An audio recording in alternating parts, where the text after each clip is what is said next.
Welcome to the Free Cities podcast. My name is Timothy Allen, and this is the official podcast of the Free Cities Foundation.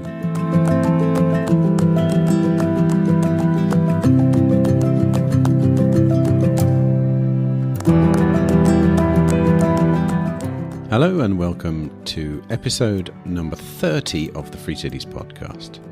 Well, I'm back home from Prague, and I have to say that BTC Prague was one of the best Bitcoin conferences I've ever been to, I think. So many interesting people to see in one place and some great social events alongside it. They did a great job, in my opinion, of hosting a very large event while still retaining a kind of grassroots feel. So we'll definitely be going back to that one next year. We will also, of course, be back in Prague this October for our very own conference, Liberty in Our Lifetime, the most essential event in the calendar of the Global Free Cities community. So get yourself over to libertyinourlifetime.org, where I'm told you can still pick up early bird tickets. Anyway, back to today's show. It's a conversation I had a few days ago in Prague. Well, we haven't had a Bitcoin-related show for a while, and I warn you, this is a biggie, almost 4 hours long, so you may want to listen to it in parts. Sorry about that. I'm talking with one of our esteemed ambassadors here at the Free Cities Foundation, who is also a very well-known member of the Bitcoin community by the name of Knut Svanholm. Now, Knut is a former sea captain turned Bitcoin author / philosopher. He's written a number of well-known Bitcoin books, including Sovereignty and Independence, Everything Divided by 21 Million, and his latest work, Praxeology, The Invisible Hand That Feeds You. Now, this is a pretty long and meandering conversation, and there's a fair amount of thinking out loud going on, so do bear with us. Subjects covered include Bitcoin, of course, praxeology, human action, governance models, life on the sea, monetary history, central planning, education, universal basic income, military history, religion, spirituality, to name but a few. And we get to answer the question, is Bitcoin a cult? I bet you want to know the answer to that one. Anyway, I hope you enjoy the conversation. Next week, amongst other things, I'll be discussing city planning with Thomas Walker-Worth and trying to get to the bottom of the idiosyncrasies of building free cities in the final frontier, space. So look out for that one. But in the meantime, just sit back, relax, and enjoy my conversation with Knut Svanholm.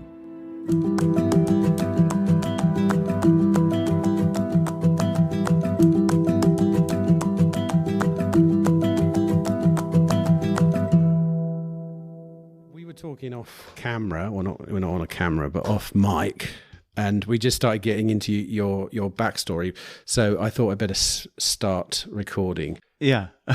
So because it is interesting, we were talking about both our backstories. Yeah, we both talking come about from yours. We come from different industries. Yeah, and we've kind of entered in your case, definitely the Bitcoin industry, if it is an industry. I hate the word industry, and I'll tell you why.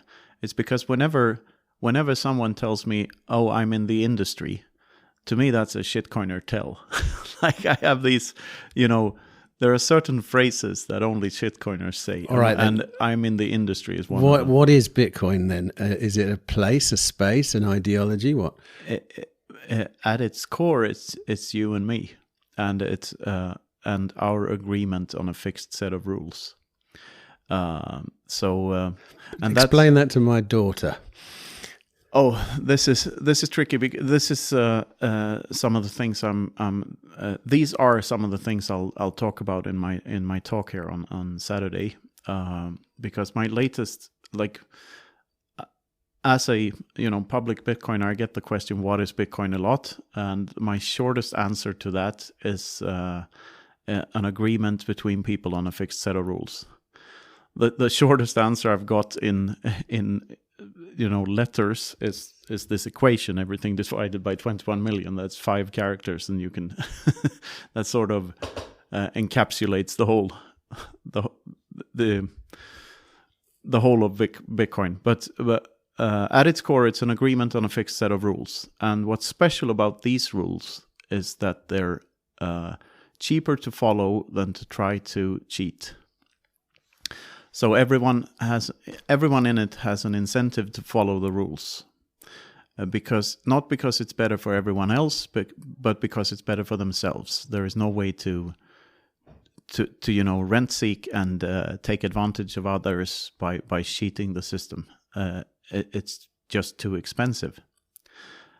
And when you think about it, I had this idea like a year back when I wrote the Everything Divided by 21 Million book, that if you remember your 12 words representing your seed phrase, and you destroy every other device that this seed phrase is on, so you destroy the private key and it only exists in your head, then you are your Bitcoins, and there's no way to disprove that. If they only exist in your head, they're a part of you.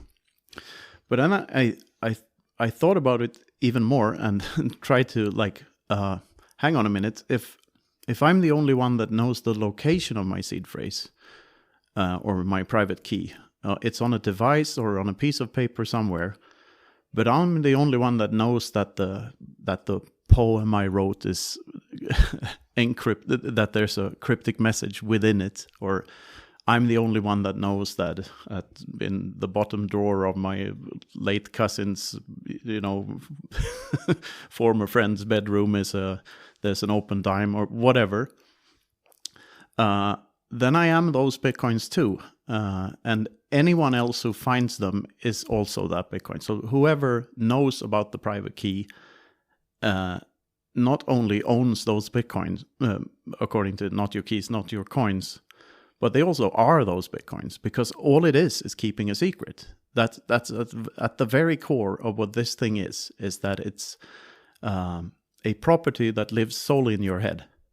So you have 3 layers of ownership here, and before Bitcoin there were only 2, and that's ownership and possession. So if I own something, then there's a contract involved. It's a legal thing. So I can own my hat, and I can lend you my hat, and I can say to you afterwards that I would like my hat back, please. But you're in possession of the hat. That's the deeper layer. Whoever's in possession of a good or can choose to not give it back, or break the contract, and by force taking something, like so many central banks have done to developing countries and so on, and so you can't have your gold back and all of this stuff. So possession is, in that sense, more valuable than ownership. It's a deeper layer. And when I think about Bitcoin, I see an even deeper layer, since you do not only possess them, you are them. They're in you. So any potential attacker, everyone's scared of this $5 wrench attack, or rather $20 wrench attack at this point. But what they don't realize is that they're the victim of such an attack at all times right now. Fiat currency is a $20 wrench attack. Taxes and inflation are that. They are a person coming with a wrench to take all your money, or parts of your money. And you even paid for the fucking wrench. So with Bitcoin, though, if someone comes to my house and threatens me with this wrench and says, give me all your Bitcoin, I can give them a part of my Bitcoin. I could give them 0.001% of my Bitcoins. And they have no way of knowing if they got it all or if they just got a fraction of it. What? Yeah, okay. Just one quick question about Sure. your theory on 3 layers of ownership. Yeah. What's the difference, though, between me burying some gold in the ground and me only knowing where the gold is. Is that gold me as well? No, it isn't, because it's a physical thing. And the more of it you have, the more space it takes up. So that gold is there, and it will stay there. It will outlive you, and it will outlive your grandchildren. But you, sorry to butt in, you used the example of if I put an open dime in a drawer, or if I had a hardware wallet, or not even, the possession is in the knowledge of where that thing is. So an open dime in a drawer is similar to gold in that sense. But an open dime dies way before a gold bar dies. Like an open dime may have may live for 20 years or something, and then the electronics are I don't know, you would have to ask NVK about that. But how what the longevity of an open dime is. I reckon it's more than 20 years. Yeah, it's probably more than 20 years, but the main takeaway is that it has a finite lifetime in a way that gold doesn't. Gold is an element that doesn't decay. It stays the way it is. So, yeah, where was I going with this? So the ownership of the gold, it stays with the gold in a way. I was saying that if I know where it is hidden, am I that gold then? In the sense that the seed word is in my head, I am that Bitcoin. Not in the same sense, I would say, because gold is something that it doesn't require the same level of knowledge of why it's valuable. That Bitcoin, because Bitcoin it's just mathematics. So you need to know why it's valuable. A number with a certain number of zeros in front of it is just a number if you don't know what it is. But if you know that it's a hash of a Bitcoin block, like if you know that it's a hash, you can just look at the number and see, holy shit, there are 16 zeros in front of this hash.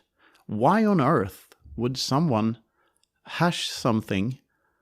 Because when you hash anything, any document or any set of numbers, you end up with a random number that you have no control over. So in order to get 16 zeros in a row at the start of that number, you need to try over and over and over and over again. So that's the proof of work. That's the proof of work. So by just looking at the number, you can see that, holy shit, someone found it insanely valuable to do this. Why? It's the obvious follow-up question to that is, why is someone doing this? But if you have no knowledge of this, then it's just arbitrary data. So there's a difference there between a physical thing and something that is just arbitrary data. And I think that aspect of Bitcoin is not talked about enough. Because, to continue on the thread that you are your Bitcoins, because everyone who owns a private key or possesses a private key or knows a private key, is that Bitcoin. If you think about what the rest of the network is, so if you think about what is a computer, and I always say my computer identifies as non-binary because it shows me all of these non-binary things all the time, like videos and sounds and whatever, things I can make sense of as a human being. But at its core, there's no such thing as non-binary, as we know. There's just ones and zeros. So all it is strings of data. 1 0 1 0 0 0 0 1 1 1. That's all it is. So it's this micro switches that enables the entire digital realm, for lack of a better word. So what does a computer do? It helps. It's a tool, and all tools have the same purpose. They're there to save people time in order to reach their ends faster. If you look at people and why they do stuff at all, now we get into the praxeology thing. We set certain goals, and then we use different means to reach those goals. So there's means and goals, or means and ends. And all tools we use during the process are there to save us time to reach our ends. So even a Gucci bag that someone paid $20,000 for is a means to an end. The woman that bought it is probably using that as a tool to attract males that fall for that kind of thing, and that's usually people with a lot of money or that are willing to spend a lot of money on that woman. So even the Gucci bag is a mean to an end. All tools are means to an end. And a computer is a tool that does a very specific thing. It helps us calculate, and that's the only thing it does. It helps us with calculation. It's all mathematics. We convert binary numbers into other numbers, into mathematics we can understand, we can program, and we can make these mathematics do all these magical things, like turning on and off little light bulbs or LEDs on our screens and show us pictures, like triggering sound waves and amplifying them in a way that makes the computer speak and show us music and stuff. But at its core, it's just a fancy abacus. That's all it is. It helps us calculate. So I can go even deeper than that. If you imagine an orangutan using a grass straw to put into the termite mound in order to get more termites per second out of the mound and then eat them, because it's faster to use the straw than just using his hands. That's a tool that has exactly the same purpose as all other tools. So a computer is just like the continuation of that. We're advanced primates that use tools to reach our ends faster. So if you view a computer like that, and it's just a tool to help us with calculation, and you think about what a miner is, and when you think of a miner, you think of an ASIC, which is a computer built for a very specific purpose, to make a certain calculation over and over again really, really fast. And all it's doing, it's taking a random number, adding it to whatever Bitcoin transactions were in the mempool at that time, and then hashing them and come up with the wrong hash and do it all over again until it hits the correct hash, and thereby wins the reward, because the rest of the network awards the miner with the block reward. So all that is just a person using a tool to guess the number. So the miner is not the ASIC. The miner is the guy deciding to buy the ASIC and to plug it into the wall and run the ASIC, and to spend real-world resources in order to make the ASIC work, in order to find this hash, in order to signal to other people that I found a number starting with this many zeros, therefore you will suspect that this number is valuable. And then you look at the nodes, and the nodes, like if you're at home running a Umbrella on a Raspberry Pi, or you have a Start9 server, or you run Bitcoin Core on an old laptop, or whatever you choose, whatever software you choose to run, what are you actually doing? You're making a conscious decision to run a program that is proving to you that people within the network are following the same rules as you. And you're incentivized to follow the rules that most people follow, because just like the rules of chess, like the more people that agree with the rule set, the more players there are for you to play with. So this is the chess analogy. I say that Bitcoin is like the rules of chess because they don't change very much. And if you know the rules of chess, you can play chess with every other chess player in the world. If you choose to play chess without pawns, you can play with a handful of people around the world, because most people don't want to play chess that way, or without rooks or whatever. So you can play other games, and this is a synonym for, or a metaphor for Bitcoin forks or shitcoins in general. You can play chess cash, which is a 64 times 64 squared chessboard with very few pieces on it. You can play chess Ethereum, which changes the rules with every move, so you don't really know what rules to play by. Or you can play chess Nero, in which you can't see the pieces and you don't know how many there are.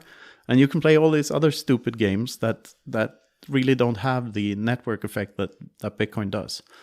And if you see it that way, then like the thing is that you have an economic incentive to follow the rule set which has the biggest network effect. Because, as I said, it's cheaper to follow the rules than to try to cheat them.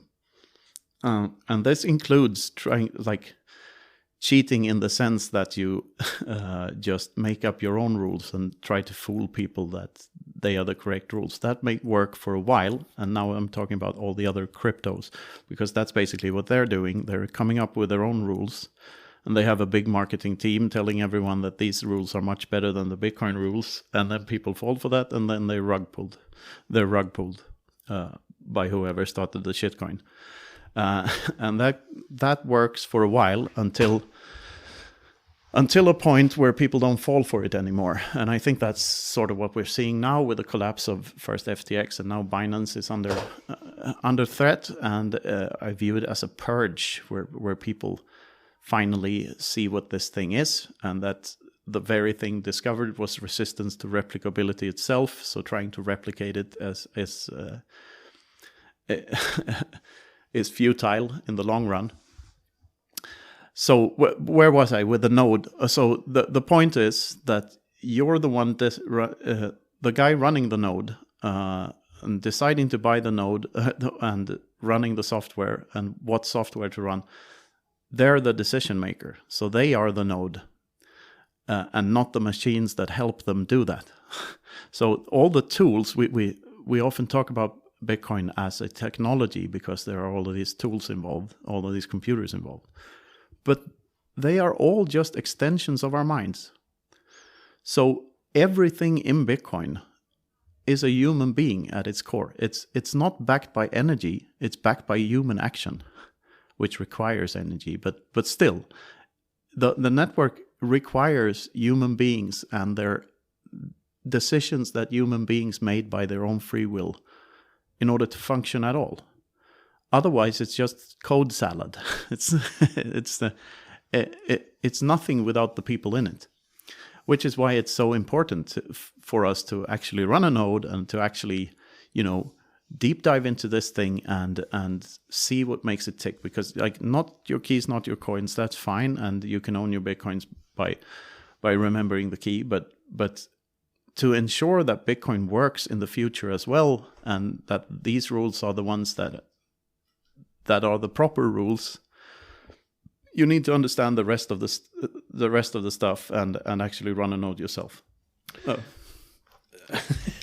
So tell me more about your previous job. I did the deep dive instantly here, but wait a minute. Before you go on, because there's so much to unpack there. Yeah. In general, I'm getting a sense that what you're describing is very much the quality of Bitcoin as being a bridge between the physical and the digital, let's say. Yeah. And I don't like the word digital. Yeah, the physical and the mental. All right, the mental. Yeah. Well, or it could be the spiritual. It could be yeah. the part of us which is non-physical. Let's say you're basically alluding to the fact that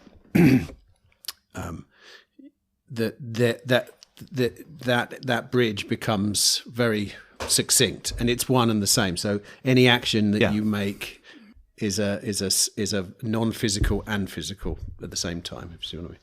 Yeah. Their only connection to the physical is in its costliness.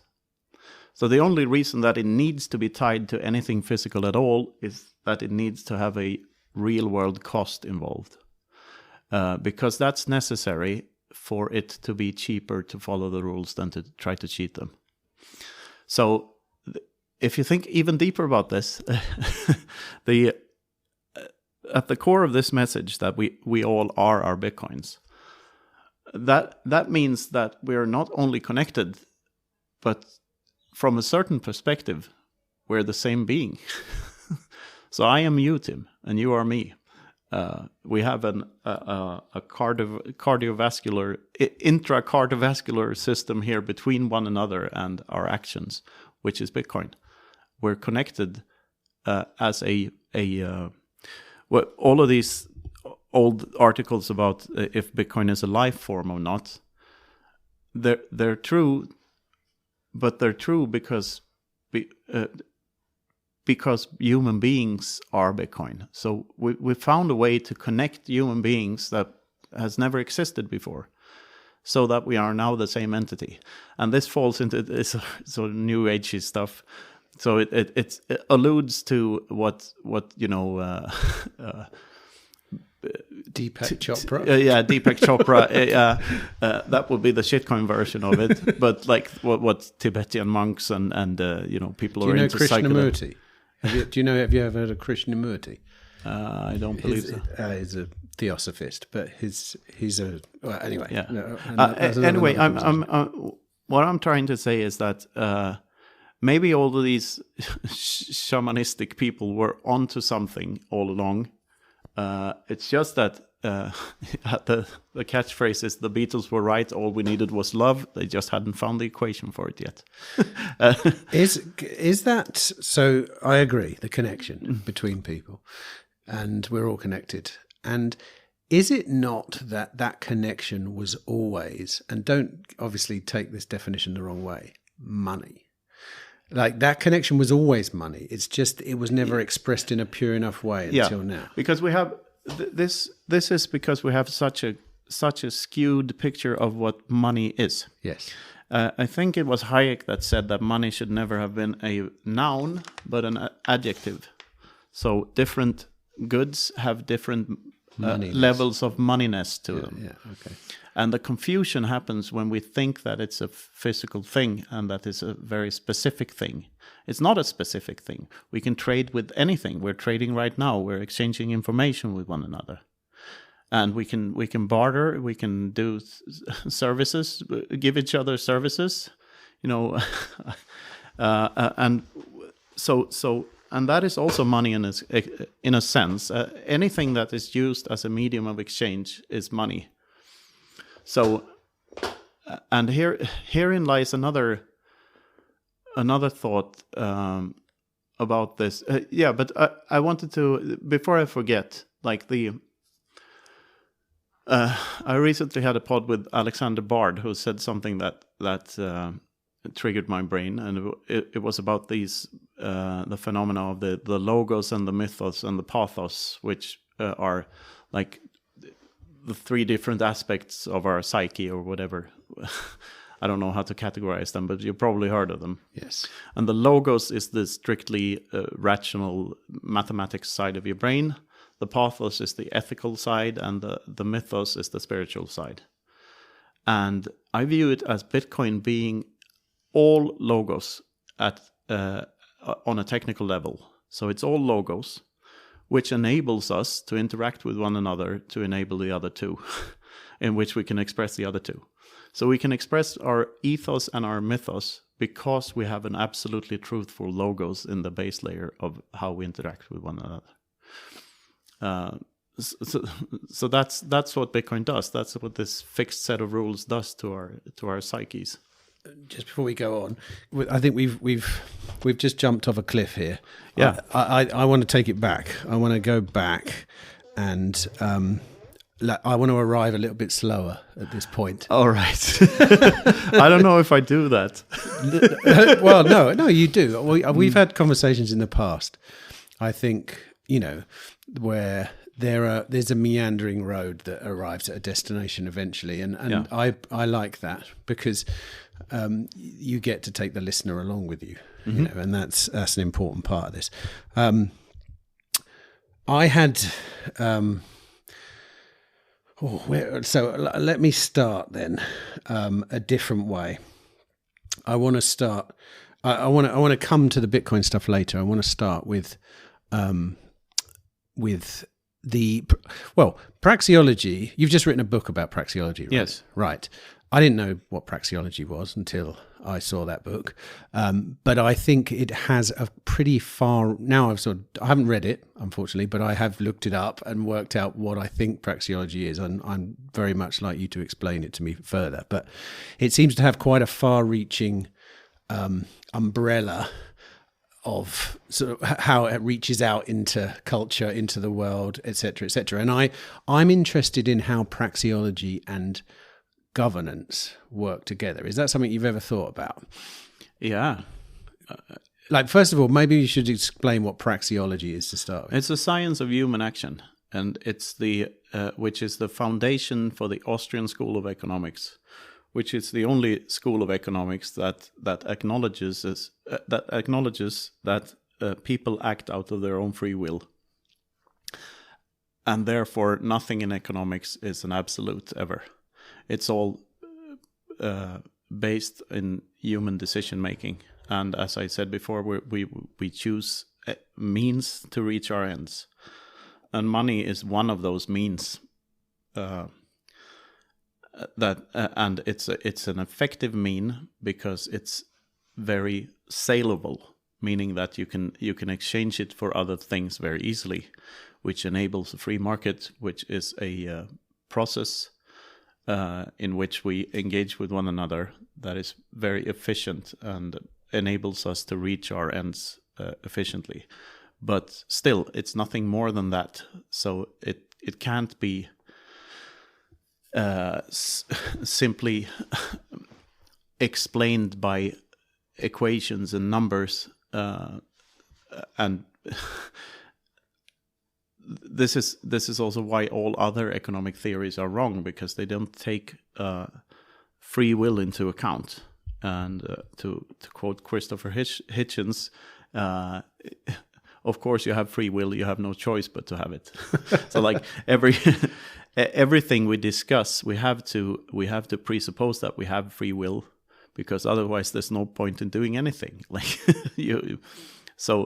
and if humans indeed have free will, then all of this is true, because it starts from a fixed set of axioms that are self-explanatory, and you can't refute them without contradicting yourself.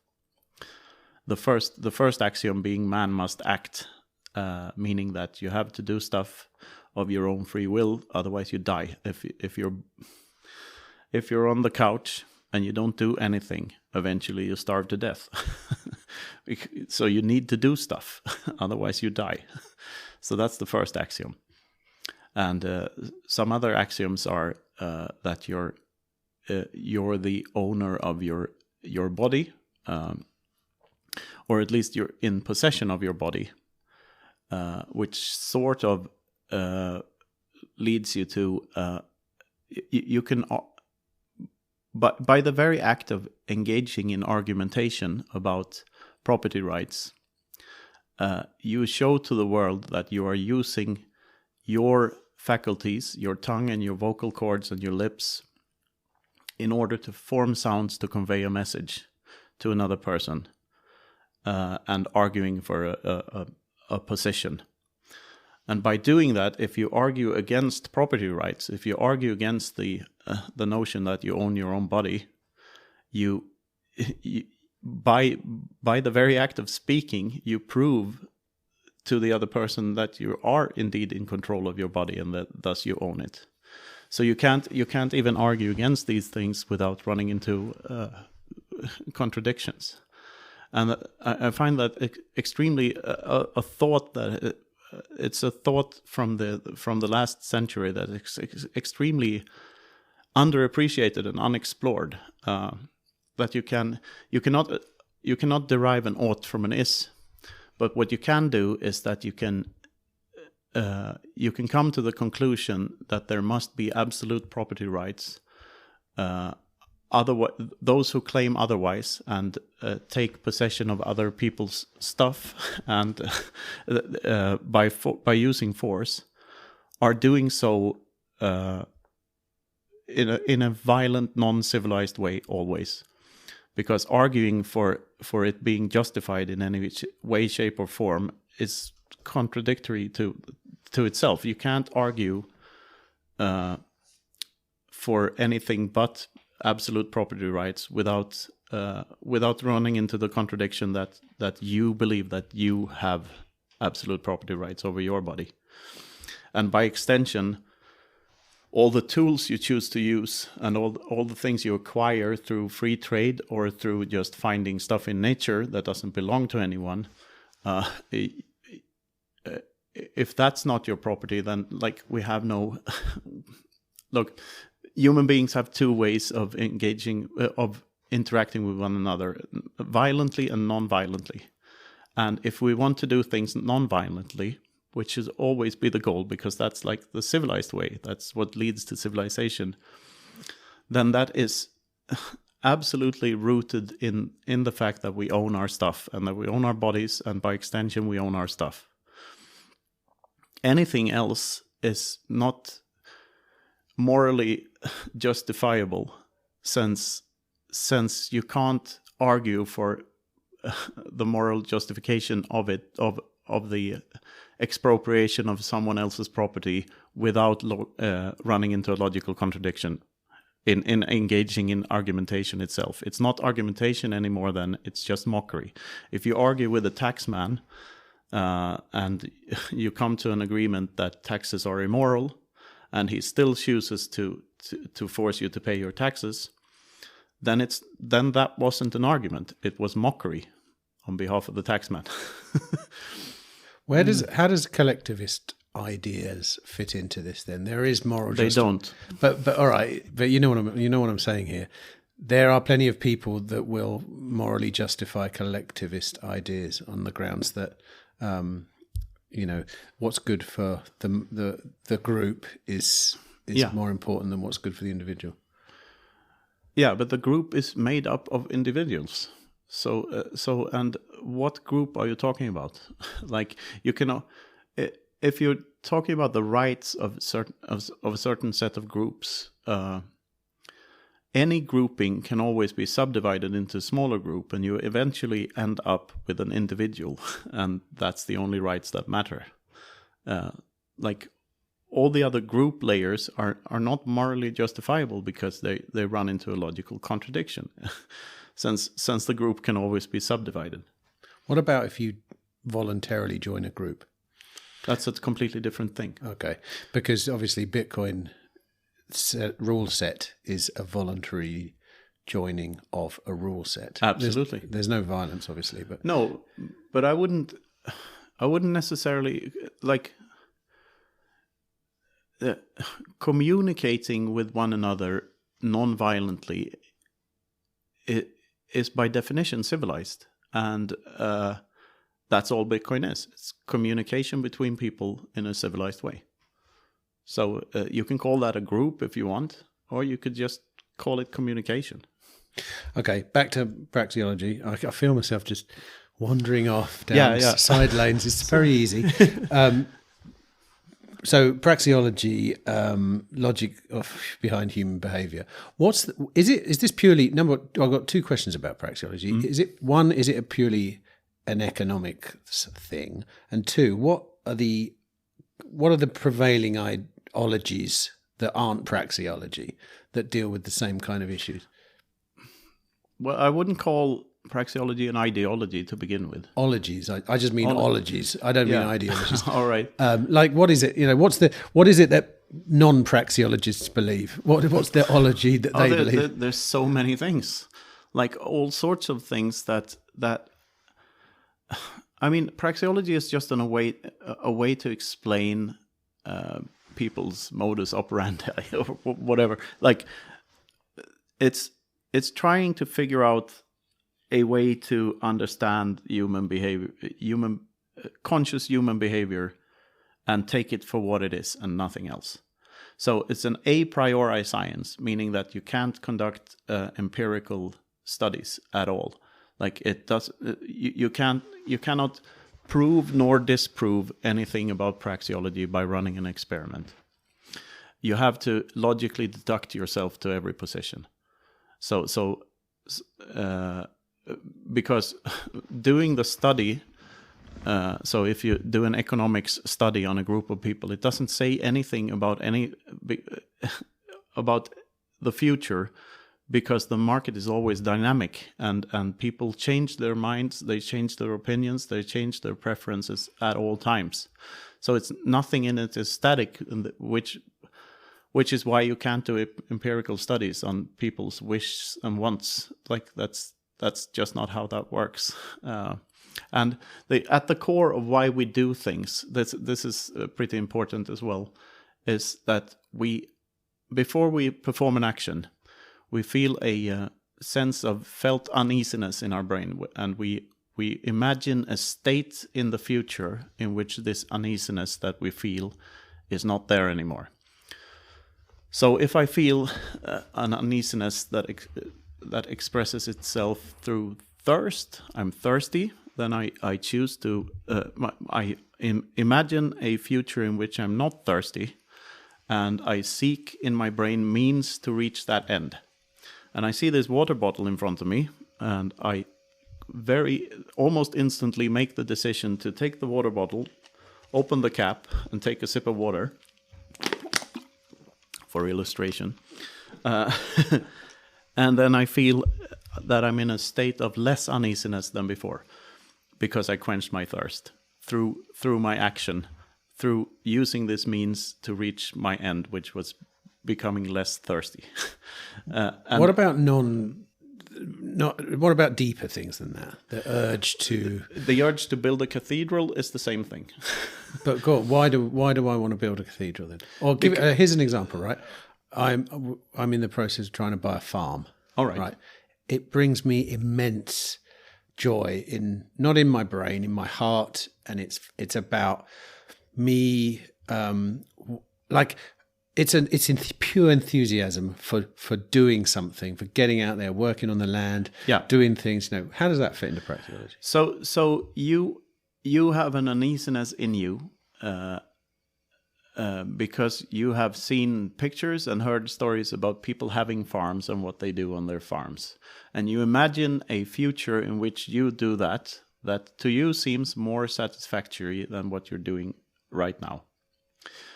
And it just so happens that urge, since you're talking to me, it's not at the top of your priority list right now, but it's somewhere in your hierarchy of needs.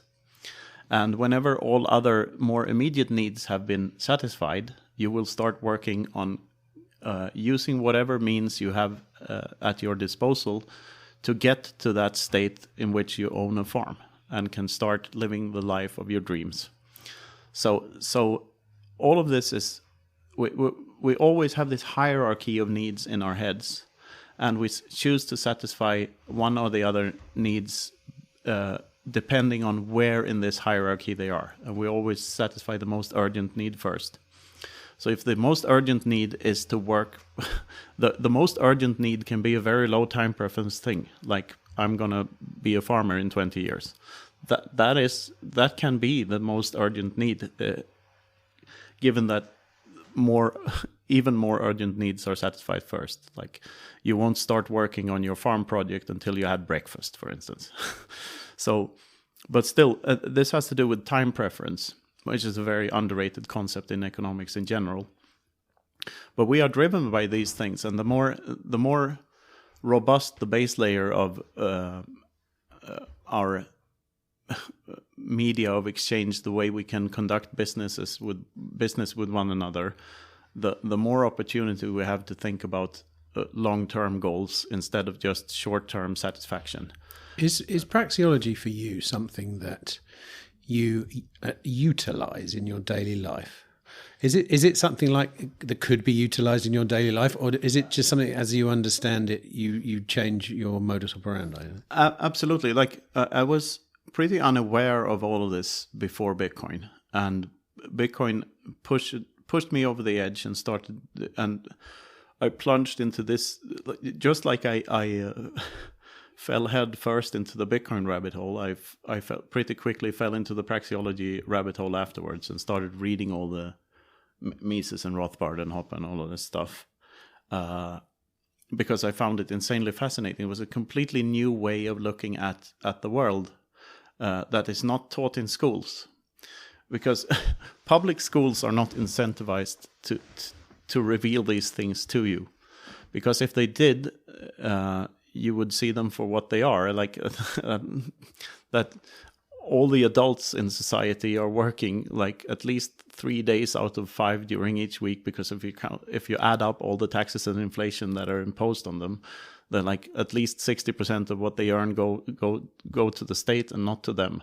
So they're paying for their own kids' kidnapping to be put into this institution.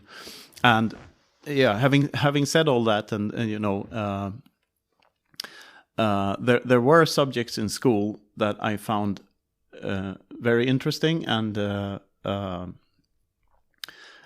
that made sense to me. And I think this has to do with you know, being somewhat on the spectrum.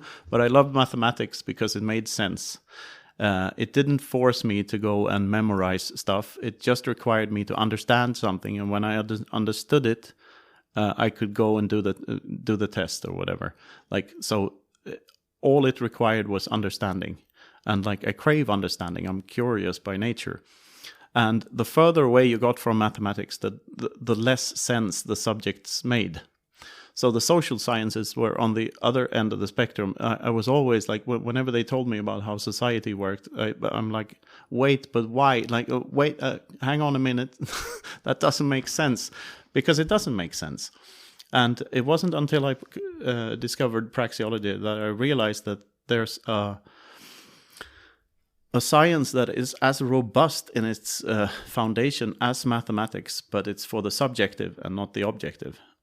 This is a quote from Robert Breedlove in a conversation with me. He said, "So mathematics is to the objective what praxeology is to the subjective what mathematics is to the objective," and that's a light bulb moment right there. That's it. Like, this is the robust way of thinking about subjective valuations and why humans do things. There is a robust way of doing this. It doesn't have to be just opinions disguised as science. What does a praxeologist then know that a non-praxeologist doesn't? Or how is your life any different being a praxeologist than from being someone who has no idea what praxeology is, or just believes the prevailing wisdom? On a superficial level, and it fuels your cynicism. On a very superficial level, you see the flaws in what humans do, and you see how people are incentivized to consumerist behavior because of inflationary currencies. So you see that people make decisions based on that if they don't make this decision, they will lose money. So they choose to take out a huge mortgage in order to buy something that will keep its value over time, just because the money is flawed and it will lose value over time. So we're incentivized to spend all the time, and the more inflation there is, the worse that, the stronger that force becomes. So we become more and more consumerist, the more flawed fiat is, like the more inflationary fiat is. But what's the opposite? What does everyone else think about that situation, for example? Well, most people don't reflect of it at all, and they don't notice it happening to them, I think. But why is praxeology any different from me just noticing that, inflation's causing me to spend faster? You can easily see why these phenomena happen and why all currencies get corrupted over time. Because despite whatever political system is in place doesn't matter, since money is a more powerful force than political will. And people act according to their own desires. Like they act because they want to reach their own ends. And this is true for politicians as well. They say something, they say that they act because of the will of the people or whatever, or that they are going to do this or that, because if you elect me, I will do this and that. But really, what motivates them is much more personal, and they do it because it helps their own careers, and then they get a bigger salary, and then they can build that big house that they always dreamt of, or buy a farm. What the hell do I know? The thing is that you can never know. If you watch how people act instead of listen to what they say, you get a much more clearer picture of their true intentions.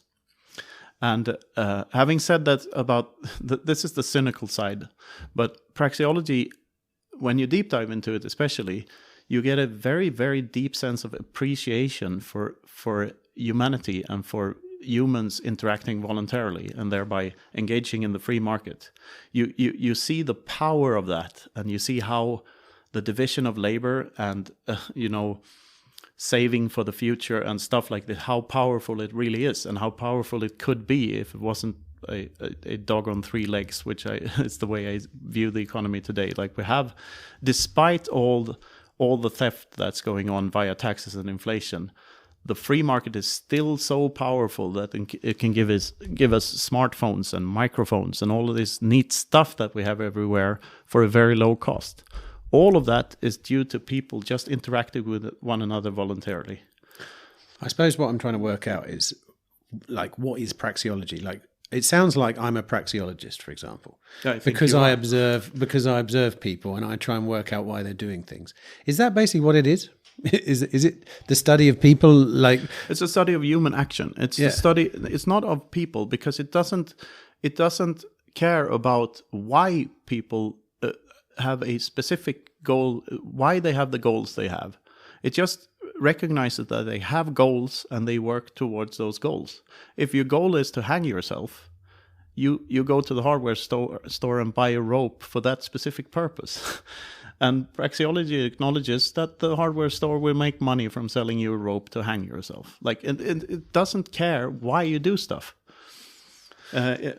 Right. So once again, so the difference between the praxeologist's view and somebody else is, in that situation, what?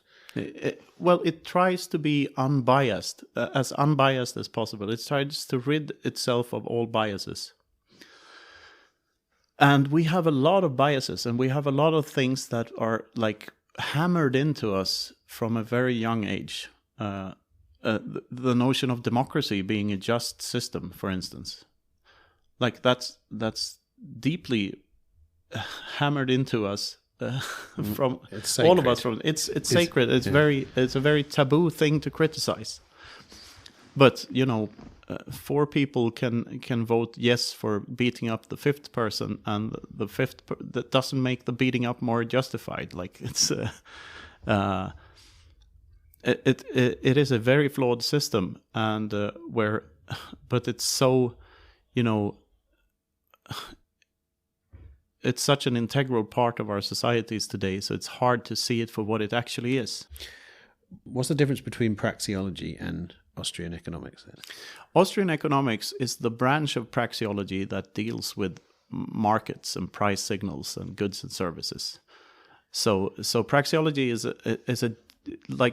a requirement for understanding the free market, because it goes deeper than that.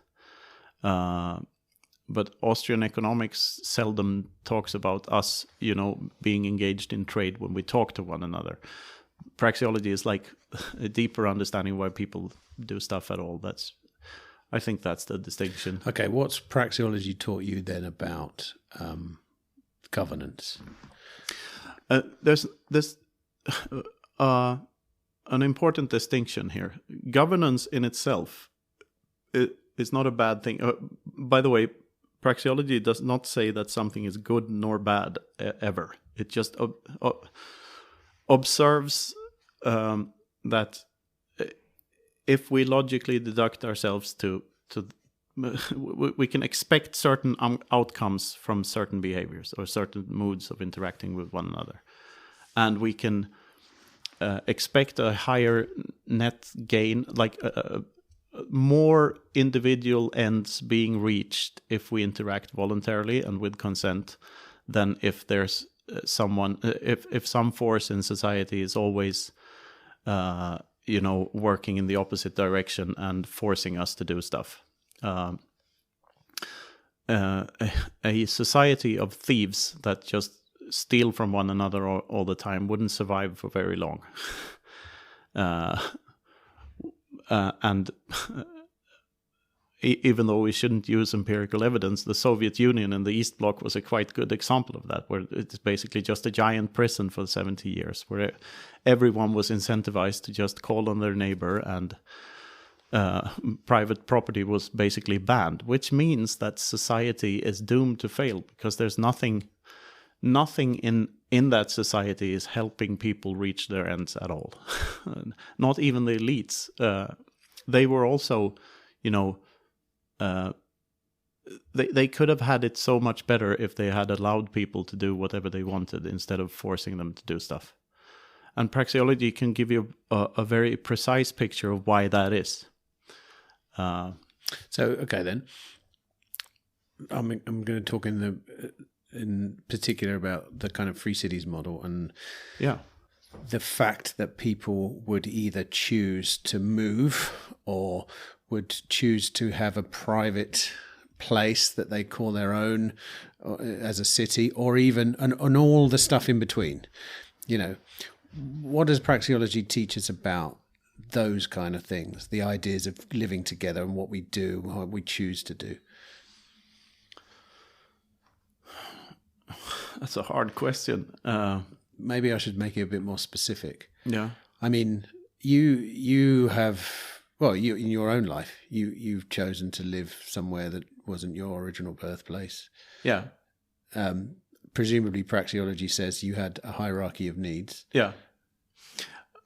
Well, I was stuck on a treadmill in my fiat life, and I felt it deeply within my soul that this is, I'm just, the price is too high. I'm spending 10 hours a day. Like, I commuted to work, so I work for 8 hours and a 1 hour drive there and 1 hour drive back. So I just barely said hello to my kids in the morning and came back just in time for their bedtime. So I hardly ever saw them. So I spent more time at work than I did when I was out at the ships. I'm a former sea captain, so I used to work on. Also, I used to be away for months on end, and then at home for months on end, like one on and off like that. And I figured out I realized in my office job that I spent even more time away from home than when I had it. Like, what was that office job, by the way? HR manager for a shipping company. Oh, right. So you the last formerly position worked on a ship, and then you became an HR. So my backstory is this: I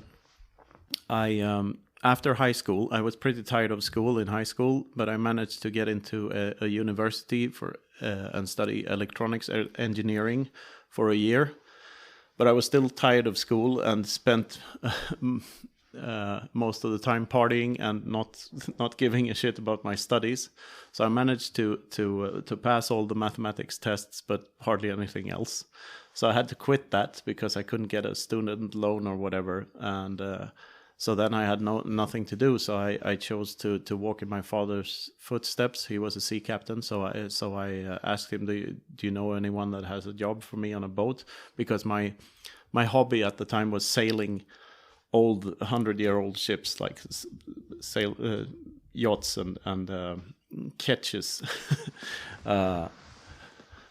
So I did, and when you just finish school and have no idea what to do with your life, you do whatever. You throw things at the wall and see what sticks, and you figure out along the way what you don't want to do more than actually have. At least that was the case for me. I never had like a clear view of what I wanted to do. So I did that, and did you captain quite large ships in the end? No, I didn't. I never got my full captain's license. So I have the master's degree in what's it called, master mariner's degree. But I never got my captain's license for bigger things. So all I was more of a skipper than a captain. So the biggest ships I ever had command over were like ferries with like 200 to 300 passengers on board, like in the. Still pretty big, mate. Still pretty big, yeah. And it's a What's lot bigger of than that then? What are you talking about? Like tankers and stuff? I never. Like, what's the aim when you're a captain? What are you aiming for? What's the kind of top of the thing is, when you do the Merchant Marine Academy, the career path is pretty laid out for you. You need to work because in order to get the licenses, you need to have spent a specific amount of months on different tonnages. And the Swedish rules are even harsher than anywhere else in the world, really, because Sweden wants to be this nation that is better than everyone else. So everything's, more complicated. So, but then I got a job on a tall ship, which I thought was my dream job because I really like sailing and I really like these old ships and stuff. And I really like the, making the sails function in a way and like all the intricacies of that. And also I like the group dynamics of a crew and whatever I could do with that. There was a lot of psychology involved and also a lot of physics involved. So it triggered different areas of my brain. So I thought I was the correct career path. The problem with this tall ship is that it weighed less than 500 gross tons. It weighed like 405 or something. And when you're on vessels below 500 gross tons, you don't get your sea times. It doesn't matter how many times you cross the Atlantic or where you go. You still can't get a better license or a license for bigger ships. So I never got anywhere. I was like treading water. Enjoying myself because it was a great job. I mean, I got to see the world, and we were in port for 6 days. Usually when you're on a tanker or something, you're in port for 6 or to 8 hours and you never get to see anything. You're just on the ship all the time. But here I had like, whenever we were in port, we had like one watch day, one working day, and one free day.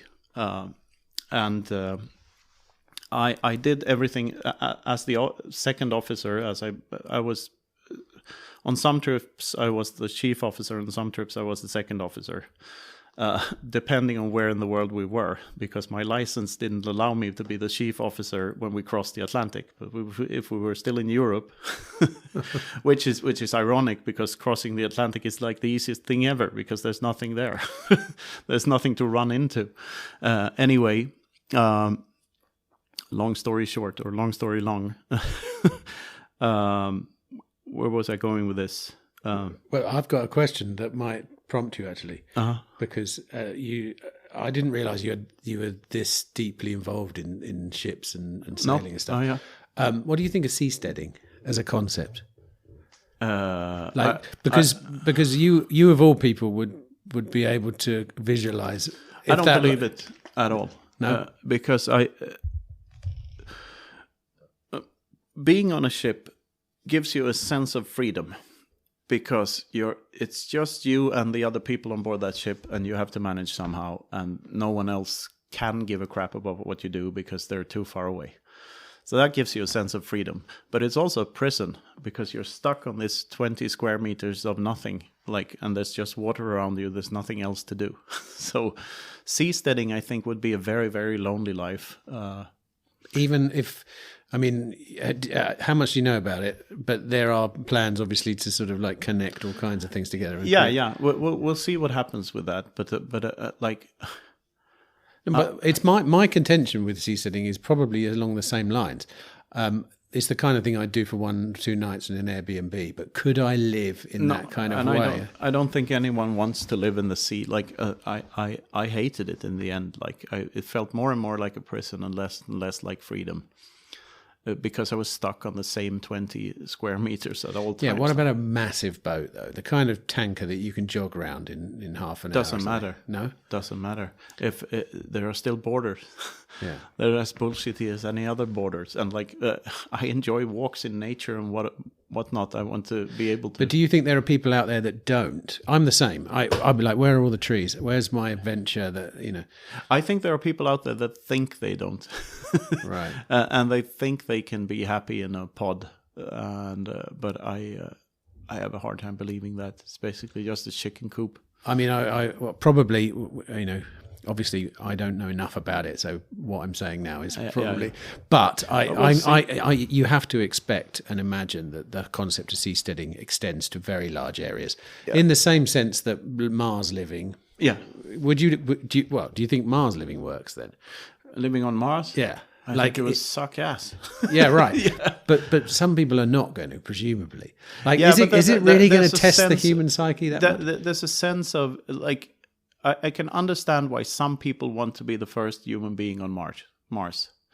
And it's vanity. They want to be remembered, like, and leave something behind. It's a great big driving force, but I don't think, like, living on Mars, of course it'd suck. Like, but this is interesting. Do you think that if Mars colonies are created, people are going to go insane eventually, no matter how big they are, no matter how big the domes and the environment they live in? Do you think it's the kind of thing that would make people go crazy? Or what's your contention? Like, I know you don't like it, and I'm the same. I don't have an urge to I'm an adventurer by nature, but I don't have an urge to adventure to Mars. No, me neither. But presumably it's the same adventurous spirit that I have to want to go to a jungle or something. When you've been to a lot of places, like, but other places become more or less, desirable. So I have no urge to go to Antarctica, for instance, like, because I think it would suck. it's basically just I'd rather be in a place where good food and friendly people and What about 20 years ago, 30 years ago, though? That would have been different. And I think a lot of this is funny that you ask this, because this is basically the story of the Robinson Crusoe book. Robinson Crusoe has an urge to see other places and stuff, and he spends most of his life regretting his decisions when he ends up marooned on that island. And I use Robinson Crusoe as an example in the Praxeology book a lot. That's like a theme of the book. Because there's something called Crusoe economics. You can learn all sorts of things from just studying one person and then adding another. And Friday comes along to the island, and the interactions between them and time preference and all of this. It's all baked into the Robinson Crusoe scenario. And I think when you're young and you don't know what you want, you crave all these adventures and stuff. And but everything has a time and a place, and everything becomes repetitive and uninteresting in if you do it too much. I mean, back to the tall ship. As I said, we were spending 6 days in each port, and as a second officer, I did all my duties during my watch days. I usually had 2 days of work and 4 days off, so I could explore. And sometimes I switched with someone else on board, so I took my 2 days at a time, and then I had 4 days off for the rest of our stay in that port. So I could just travel around and see a lot of stuff, and do a lot of things in the places we were. Sometimes I even traded 4 days in a place I had seen before. So I was working 4 out of the 6 days in one port, and then had all the time in the next port off to do whatever I wanted. So that was a very nice way of seeing the world. And of course, it didn't pay very much. But then again, I had few expenses. I didn't have a family. I had my guitar and my toothbrush and my laptop. And that was... I never really craved material things anyway. So a minimalist life that suited me for that time. Then, of course, when you start a family, you get all sorts of other responsibilities and the wills and wishes and wants of other people. And it's harder to be a minimalist when you have a family. It's impossible, I would say. Yeah, that's another word for it. Sure. So obviously sailing is quite a meditative experience as well, and presumably a lot of your ideas have come from those times, would you say? I mean, I've like, and my experience of sailing is it seems like it's going to be great, but actually the act of sailing itself is something I don't like at all, and I don't enjoy. Not at all? No. Not any aspect of it? Well, some aspects I would imagine, but the overall experience, I always think, okay, I've done it for the experience, but actually it's a lot of chores that are really boring for starters. The gentle art of getting wet and ill while slowly going nowhere at great expense. Yeah, and when I look back as well, what was exciting me was I'm on a boat and we're going to here, and we can just anchor wherever we want and stuff. And then you think, except if the sea's glassy, you can anchor wherever you want. Yeah. If it's not, you've got to go into a port. Yeah. I didn't like the ports. I didn't like the people that were there. On the whole, ports the most. I got bored with anchoring, like. But what I mean is, I didn't find my people at ports on the whole. No. And we were on a small ship. So. No, and that's the thing when you're traveling, when you're sailing for a living and you get into these ports, you never get to know people, to really know people in these ports. It's just these superficial relationships with people, and so it's not really very transient. Traveling the world as a Bitcoiner is a completely different thing, because I'm here to actually get to know people and to have these deep conversations with people instead of just this superficial stuff. You're touching on an interesting point there that I've often talked about on this podcast, to do with digital nomads, because there are a lot of people that really rave about the idea of being a digital nomad. Mm-hmm. And it's quite an important aspect of the Free Cities movement as well, because a lot of young people who consider moving to a free jurisdiction are actually already digital nomads. Yeah.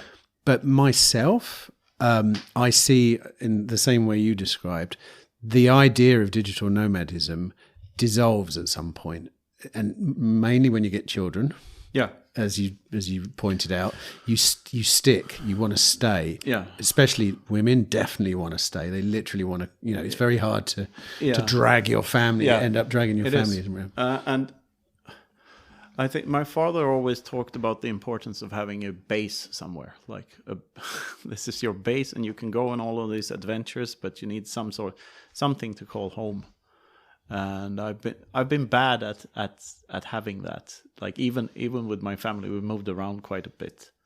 So I'm still searching for a place to like really settle down at some point. And we'll see when that happens. What's your current best idea of the scenario? Well, thinking praxeologically speaking, we just bought a new house in Spain, close to the sea. So. And I think that place has a lot of potential for. Can I ask, without giving too much away? Has it got land? Has it got Is it the Bitcoin citadel? Is it a homestead? It's in an area with other villas. So it's but there's the garden is 600 square meters, which is good enough for me, and there's a lot of nature around, and there's a very nice walk along the sea that I can do every morning, and it has potential for being a long term. And how many kids have you got, and how old are they? 2. They're 12 and 10 this summer. All right, not that dissimilar to me. Mine are 10, 9, and 7.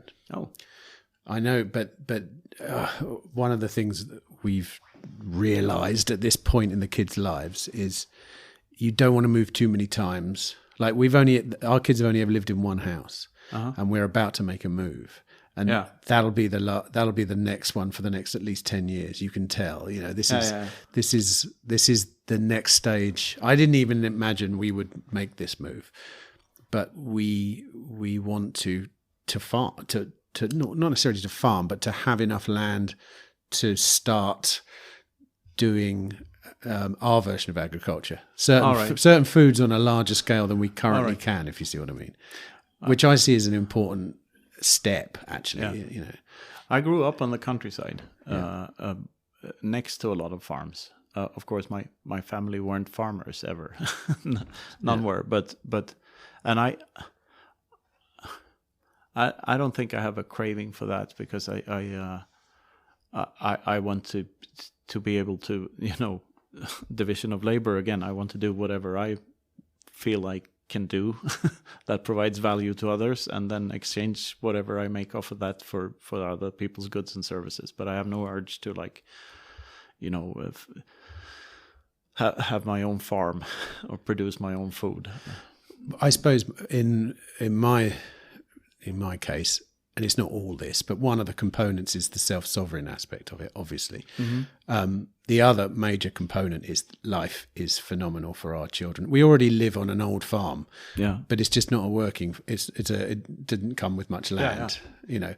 So, and all around us are farms, and the kids love that lifestyle. And I sit and ponder the future, and I do wonder what the future's going to look like, especially in 30 years' time. Yeah. And it's easy to anticipate that then there would be a need for a certain degree of food sovereignty. I don't know. What do you think about that? Or it would be a useful thing to have, put it that way. I mean,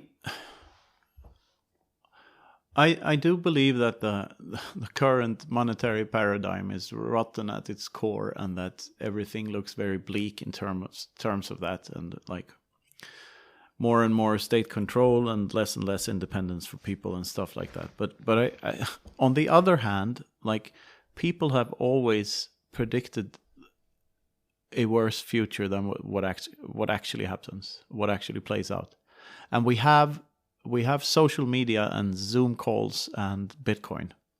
And those three forces in themselves are, I believe they are extremely powerful, because they point out to people that all this other bullshit is not real. Like all of the borders, all of the regulations and all of the crap, every issue could be resolved by just pinging someone on the social media and setting up a Zoom call and conducting your business that way instead. And if you need to make a transaction, you do it in Bitcoin, and you have sound money that doesn't, steal from your kids. Every time you use a fiat currency, you're effectively stealing from your kids. I won't go into any details of that. You'll have to figure it out yourself. Do your own research. But when we have those tools, we have a way of interacting with one another selectively on the entire planet that doesn't require all of the rest of that doesn't require any bureaucracy, any government, any intervention whatsoever. And I think it's very underrated how powerful these forces are. I mean, it's just like in the beginning of the internet. This is also one of the reasons why I chose to do something for Bitcoin or with Bitcoin or in the Bitcoin space, is that I remember vividly when the internet happened in the mid-90s, and I could foresee that this was going to change the world, and most people had no clue and lacked the imagination to see how powerful it was. But I never chose to act on it. I didn't become the internet guy. And especially in my electronics engineering class, there were a lot of people that became web designers and, helped the whole thing happen. And they managed to make a lot of money out of that. And they were like on the forefronts of something. So when Bitcoin happened, and I felt the same feeling that I'm seeing something here that most people miss. But this time around, I'm going to learn from my mistakes, and I'm going to act upon it and contribute and see what I can do with this thing, and tap into this network of fantastic people that are obviously here. Like the most interesting people in the world are obviously in this space, just like the most interesting people in the world were in the internet space in the mid-90s. So it's just that this time around I chose to act upon it. So that's a huge part of why I'm doing this now. With regards to the future then, how do you see it when you think about it? How do you see it playing out? You've alluded to the fact that you're pretty optimistic about the future, but there are plenty of people who are, I think, optimistic people who still see the very likelihood of some kind of a collapse of this system. Yes, but it doesn't necessarily have to be a violent collapse. If you look at the fall of the East Bloc and the Soviet Union, that sort of happened overnight. And the fall of the Berlin Wall and all of this was mostly peaceful. Like the authorities themselves were so tired of that paradigm, so that they didn't intervene very much. Of course, different things have happened in different countries. This country, Czechia, what later became the Czech Republic, was a place that had a tough time during the transition. But on the whole, that could have gone so much worse. Like it could have been a war of, you know, disastrous proportions. But in the end, you know, optimism won. So and I think whenever we lose hope, and when we think that it's resistance is futile and there's nothing you can do, then we let that side win. And that's what fuels that side. Like it's not productive to be that way, because if there's no hope, then like why do anything at all? Like so you sort of necessarily have to be an optimist in some sense to fight for something. What would praxeology say though about how people are going to respond to the next 25 years? What would you know? What would your praxeological self deduce? I mean, based on the past, people aren't rational. Well, in one sense, the praxeological meaning of the word rational just means with intent. Okay. Like so when anyone does anything of their own free will, they do it with a certain intention, which means that to them it's a rational decision, because they're using some means to reach their ends. Like their ends might be to run around naked in a public square. Still, that seemed rational to them at the time. It doesn't. Rationality is just, it's subjective. What is rational? I mean, yeah, it's just the fact that you're using reason to come to your conclusion. But what's the difference between motivations arising from emotion and motivations arising from logic then? I would call those different, you see. You know? Yeah, I think they're intertwined. I mean... but you of all people, when you mentioned mathematics and praxeology, said, you know, what you loved about them was they basically took out the emotion. They took out the observation. They took out the subjective nature of the thing. The objective nature of it. Yeah. So what do we know? We know that people often act on their emotions, and often that's a bad way to act. Well, I think all decisions are at their core based on emotions, because you want to reach a state of less uneasiness. So even a praxeologist that desires to get to a deeper truth about human interactions by studying praxeology for 20 years does so in order to get to a state of less felt uneasiness. Right. So it's all an emotional decision in the end. It's just that the means that they choose to use in order to reach a better understanding of the world around them is based upon deductive reasoning. So there's no logical. You don't think any human can make a decision based on pure logic? I think it's always based on emotion and logic to them. But logic applies more to the means than the ends. The ends might be like, most people want to, you know, survive and reproduce.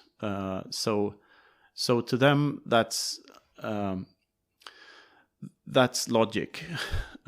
But emotion. I mean, I think the distinction between the two is. Yeah, for lack of a better word, unnecessary in terms of human action. It's like that has nothing to do with, like, people's motives have nothing to do with praxeology or with the study of human action. Okay, but they could. Yeah. Okay. So this obviously studying people is just studying the outcomes. You mean? And yeah. So let's say. Why would anyone want to become rich? It's because they believe that having more money will solve their problems. It's not the money itself, it's what they believe that money can buy them. And why does anyone want to become famous? Is because they believe that being famous will be beneficial to them, because people will be friendlier to them, people will give them more attention, people will, if you follow that thought vector to its very end, what every human being is seeking is love. Like, we're seeking the love and love from other human beings. It might be love from your spouse, or love from your children, or love from your peers or your co-workers, or whatever group it is you seek love from. But most decisions are ultimately based on a desire for love from other people. In very roundabout ways, but still, that's the thing. What about, okay, I'm buying something from Amazon. Yeah. I'm buying a new cable. I see one cable 30 cents cheaper than the other, so I pick that one. Yes, because you believe that... so the decision to buy the cheapest cable is based on, if you buy a cheaper cable, you have more money left over to solve your other problems. Still the uneasiness then. It's still the uneasiness, because you need the cable, because you can't do your podcast without a functioning cable. So you need a new cable. Trying to fix the old cable will cost you more in terms of time than buying a new cable with. And as I said before, all tools are there to save us time. We try to free up time to do the things we love the most. So praxeology makes a distinction between labor and leisure. So leisure is wherever you consume a good or service, and labor is the effort you put into to be able to enjoy that good or service. So me making money in order to buy a water bottle, or in this case, in order to to come into a position where I'm invited to this interview by you, and you giving me the water bottle. This is very far-fetched, but is labor, and me drinking the water is leisure. You can get another one if you want. Look, I see it's finished. This might be... No problem. Then we'll need a bathroom break if I have another one. Which is leisure, by the way. Can we go back to like traveling and boats and stuff? Because I think there's a lot. Like I say, you alluded to philosophical ideas coming from there. Yes. And before I forget, I'd like to make a point about that. I'd say that most of the thinking I've done after my sailing life. So I'm much more of a thinker now than I used to be, partly because it's how I make my living now, and I write books, and I do stuff like this, and I have these conversations with people, and try to use whatever intellect I happen to have to trigger ideas in other brains. So no long trips on ships staring at the horizon. I say what that gave me is a way of, finding some form of inner peace to be able to have deeper thoughts, or sitting under the stars and I mean, to me, you say that you hated sailing and you kind of enjoyed the thought of it, the engine part. Because we were sunbathing on a boat. For me, it was the complete opposite. If there's a fond memory I have of sailing, is when you put the sails up and you are finally able to turn the engine off, because then you don't have this background noise anymore. It's just the sound of the waves passing the ship, and that's very soothing. I know that sound. Yes, and also the boat becomes more stable when you have the sails up, so it doesn't, jank around as much as when you only have the engine. Thinking about it now, though, I know what the problem was. What I don't like about sailing is the constant attention that you need to be present to do it. And I think that's not true for bigger I'd set myself up for going on a nice sailing trip, not like working hard and having to concentrate and worrying about this and So, but that's not true on bigger ships, because you delegate the tasks to other people. So like when you're in charge of a watch, you have I had 15 students and a watch leader and maybe a bosun running around doing all the stuff that I wanted to have done. Like, I made the decisions about what to do with the sails and where to set the course and all of that stuff. But I always had people to do the actual work for me. So it was enjoyable. It was very enjoyable in that sense. And I once worked, or twice, I worked at a ship called the Gothenburg, which is an old replica of an East Indiaman from the 18th century. The 1700s is the 18th century, right? That's correct. Yes. So and that was, and it's very well made. There's a big project in Gothenburg, like 15 years ago, or even 20 years ago at this point, and they sailed to China once, and then all the sponsors dropped out, and they didn't know what to do with the ship. So I was on a couple of those closer to home trips, and whenever the captain wasn't around, and I was in charge of everything on that big thing with big linen sails that weighed like 10 kilos per square meter or something, and it took like 4 hours for them to just put a sail up or down, and this big mechanical old stuff with the sound of the wood and the wind blowing into the sails and everything. It was a very majestic experience, and very rewarding in that sense. I'm just astonished to just pontificating, thinking about how you sail a ship like that when it takes 4 hours to put one sail up. Like, put all sails up, to be fair. Oh, put them all up. Okay, yeah. But still, go back. It's more about taking them down that takes time than go putting back them 250 up. years and think of someone trying to predict when to put the sails up and when to bring them down. And do you think much about sailing 300 years ago? I mean, it's astonishing when you think about it, isn't it? Yeah, and and it also makes me think about, like, some of the stuff they did back then is so stupid because they hadn't figured out stuff yet. Such as? So it's hard to pinpoint, but just technical aspects of how the rigging works that just weren't figured out yet. Right. And that makes you think, like, what is around today that is completely bleeding obvious in hindsight that we don't see?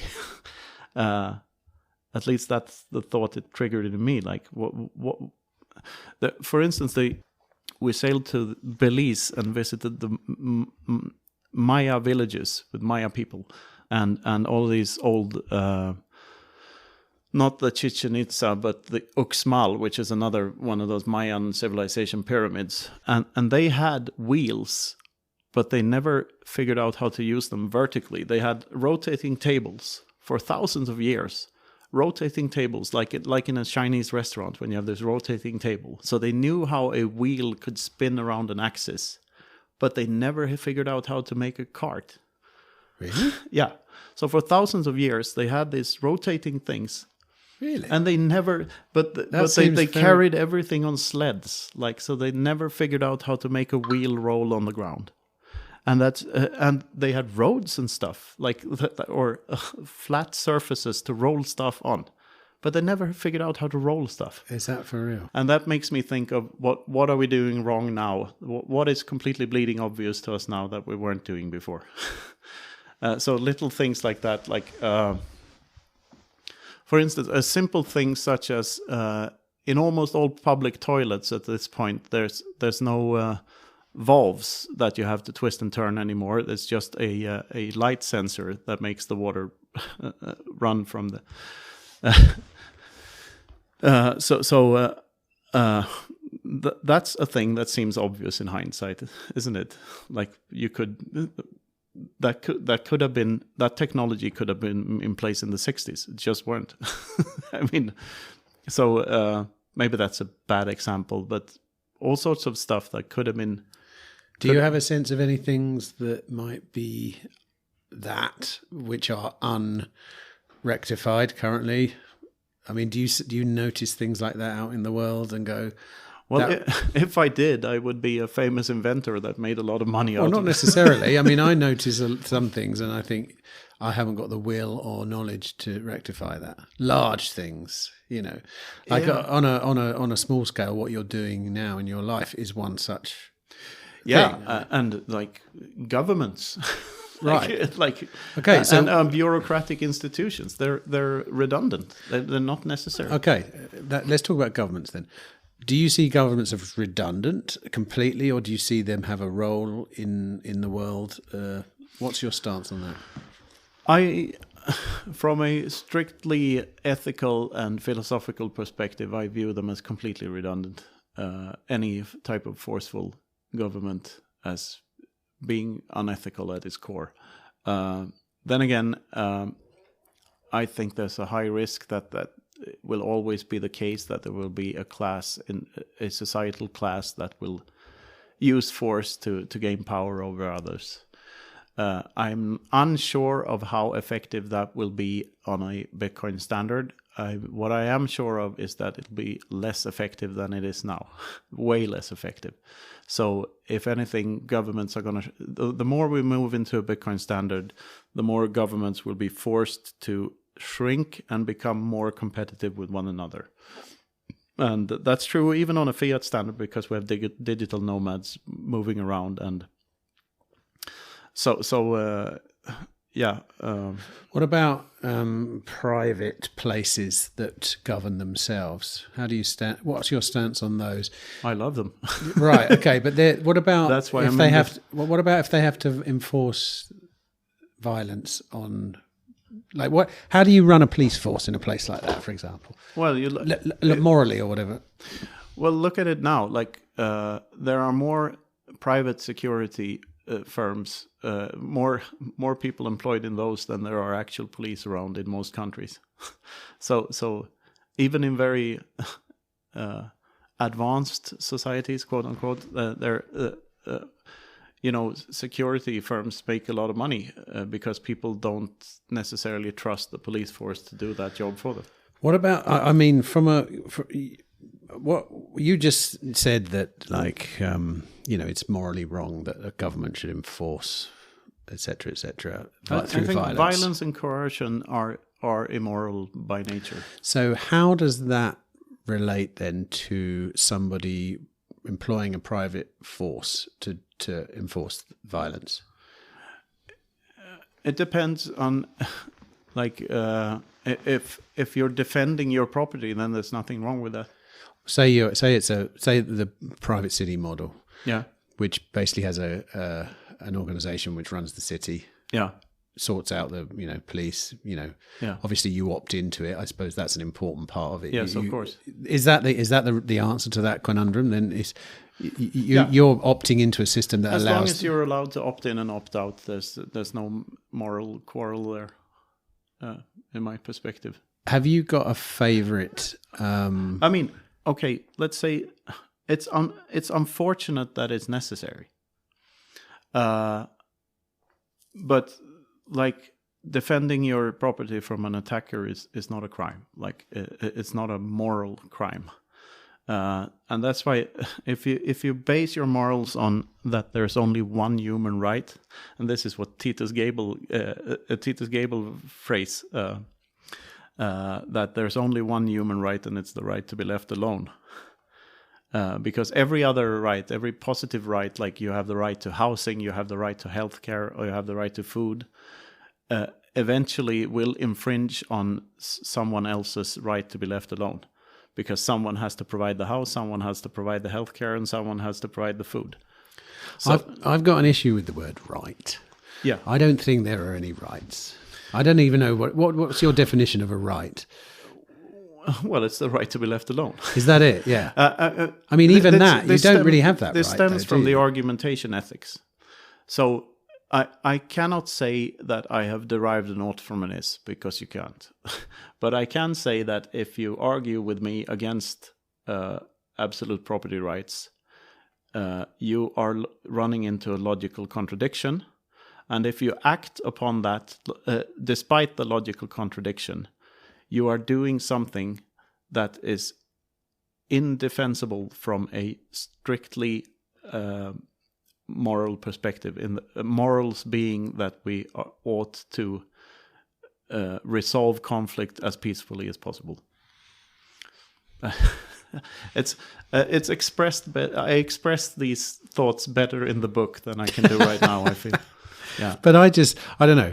Maybe my interpretation of the word right is not succinct enough. But like, even the right to be left alone is not a right, because I have every right to bug you, for example. Because my human action is whatever it is, right? Yeah, you don't have the right to, but you certainly can do it. I can do it. That's what I mean. So that's why the word right is not the same as the word can.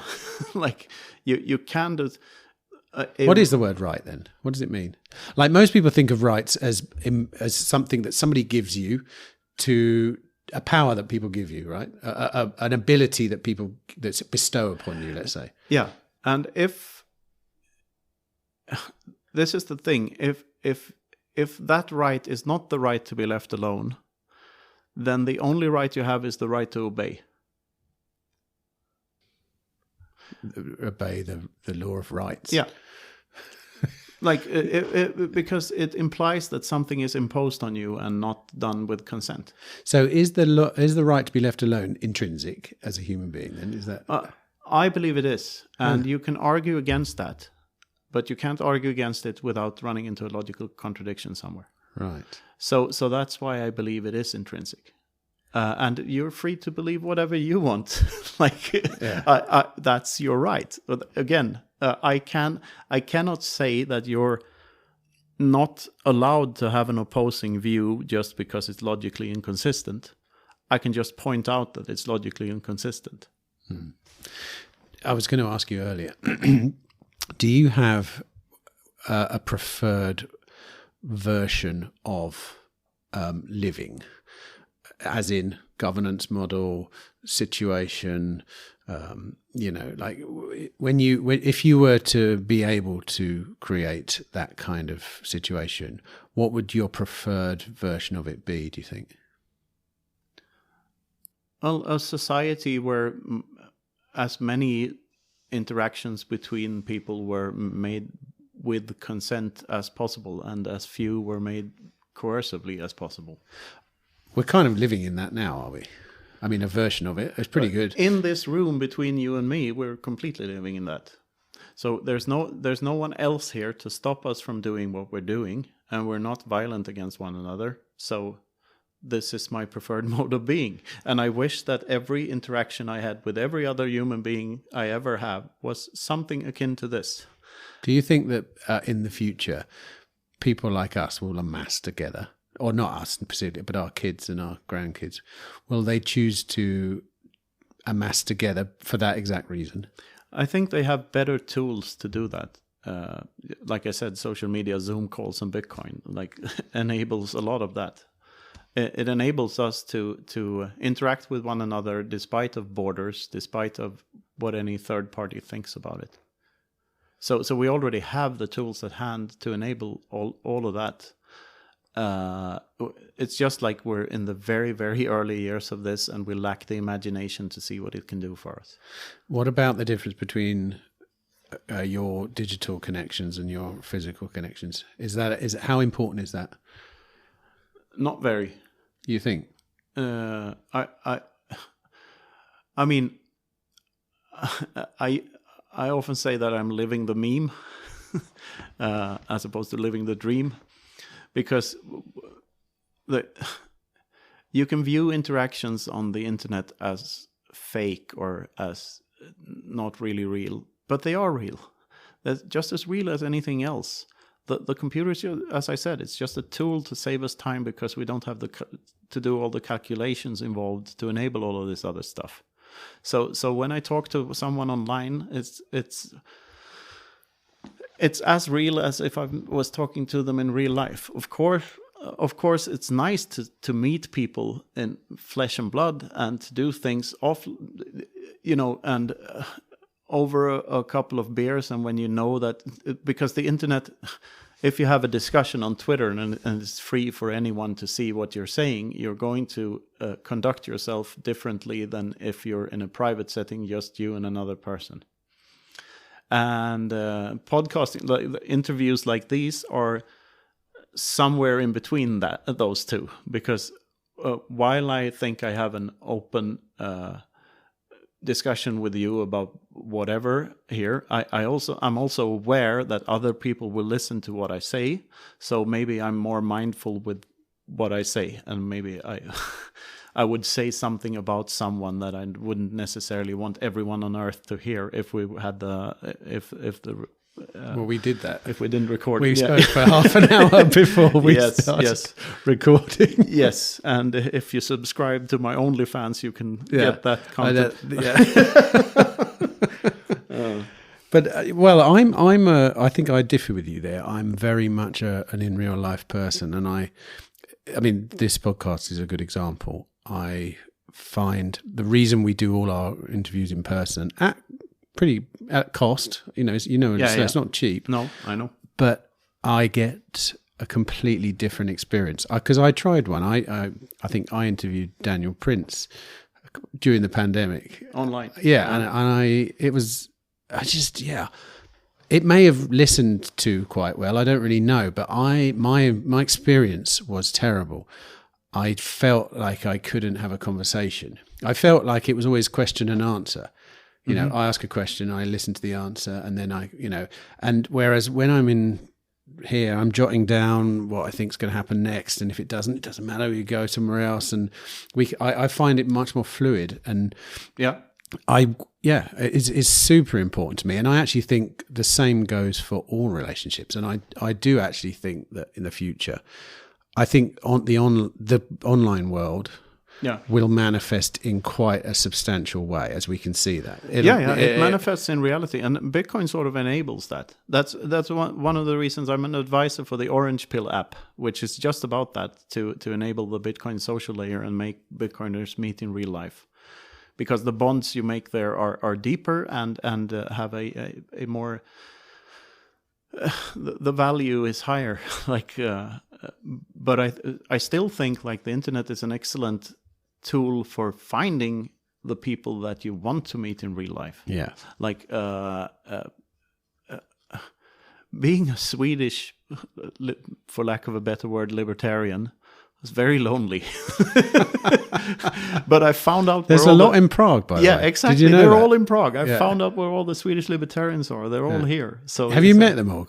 I've interviewed a number of them for the podcast. On the at the conference last year, the Liberty in Our Lifetime conference, there was a Swedish woman with Caroline. I don't want to dox anyone here. So sorry. She's been on the podcast, but it was not her. Oh, okay. But another one that had that was breastfeeding her kid and having a glass of wine while listening to the talk.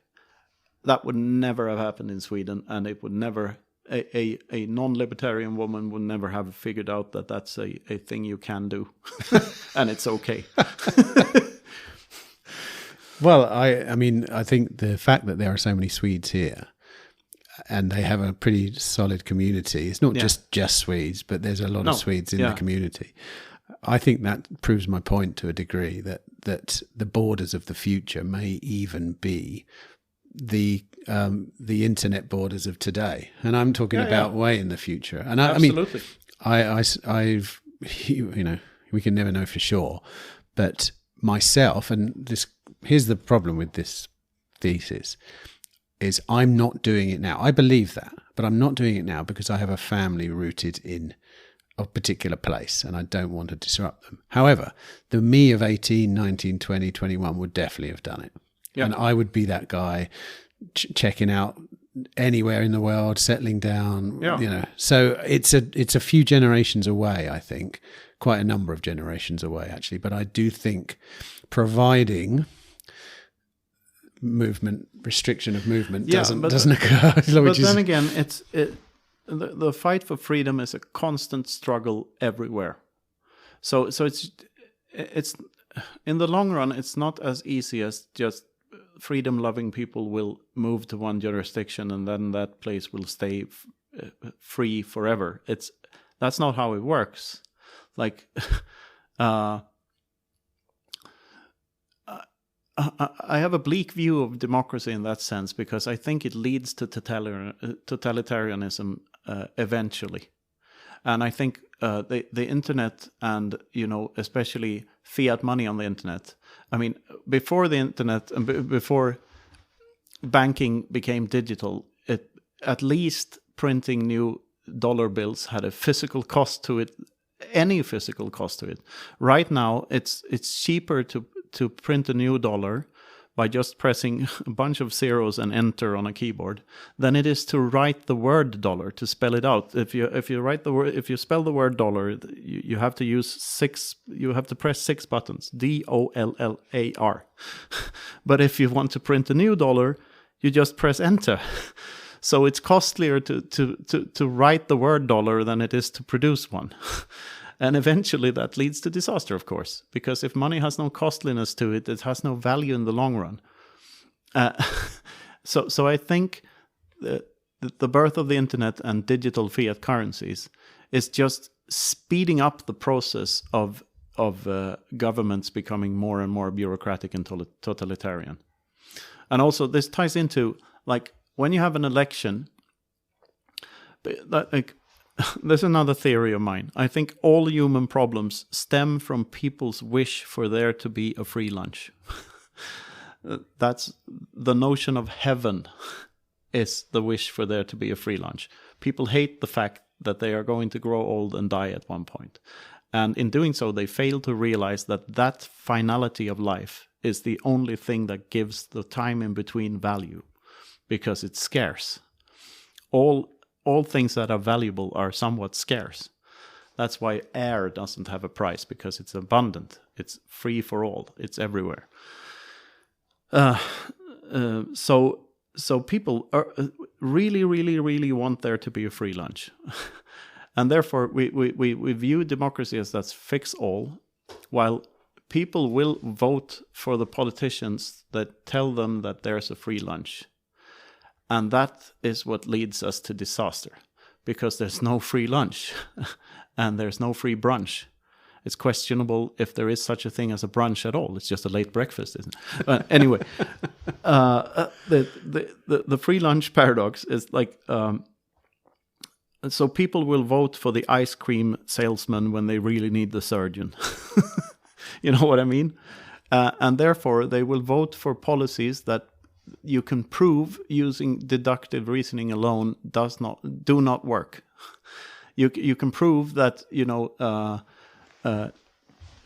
redistribution of wealth does not work. It will incentivize unproductive behavior and disincentivize productive behavior, because it becomes less costly to be poor and more costly to be productive. Or I shouldn't use the word poor. It becomes less costly to just sit on your ass and do nothing, and it becomes more costly to do stuff. So of course that will tilt society into a less productive society, and that's worse for all in the long run. And as people vote for these policies, you can see it in all democracies that all parties, regardless of which side of the political aisle they happen to be, none of them want to reduce the size of government in any significant way. All democracies, all people vote for are parties that tell them that we're going to push for this or we're going to push for that. They never vote for anyone who says we're not going to push for anything at all. We're just going to retract all of this stuff and we're not going to give you any more free stuff. No one votes for that. So in the long run, and this is also why collectivists win elections, is because the more of a free thinker you are, the less likely you are to just vote for a specific group because of an urge for group belonging. So individualists all have their own parties. Yes. And they're on the fringe, and they have all these small groupings that all think different things because they think. People who don't think are much more likely to just as cheering for your football team, they want to belong to a tribe. So regardless of what the tribe actually thinks, they vote for that because they've always done that, or they find some sort of group belonging in the Social Democratic Party or the Environmental Party, whatever it is, or the Nationalists for that matter, or any group. So I think in the long run, those effects amplify over time, which means that the state gains more and more control over people, and it leads to more and more totalitarian states and bigger bureaucracies that are harder to change, and it eats everything. And the way to get out of it is to get out of it on a personal level instead of trying to change the system from within the system, opt out of the system completely, and find another system, find another way to interact with other people, and that solves the problem. Yeah, I agree with that one. It's interesting, the free lunch thing. I think actually that desire for a free lunch is rooted in a quite profound desire to save energy as a human being, and deep in our genes. It's like, yeah, of course, we if there's a shortcut to our ends, we are going to take that shortcut. Yeah. And most people don't think of the consequences when taking the shortcut. But still, I mean, it's not even a shortcut in many ways. If you think back to when we were Neanderthals, and you're a guy who realizes that you can do a certain thing to get people to hunt on your behalf. That's good for you. It's less risky. It's less dangerous. You get more food. Yeah, but so you're in a way you're lazy. You're being lazy, but you're not. You're kind of there is an optimization thing that if you're suitable, if you're well suited for leadership and for telling other people that are more able-bodied than you are, that the mammoth is this way, you should go here instead of going your own separate ways here and catch rabbits. You should all collaborate and catch this mammoth. Then that person serves a function in society too.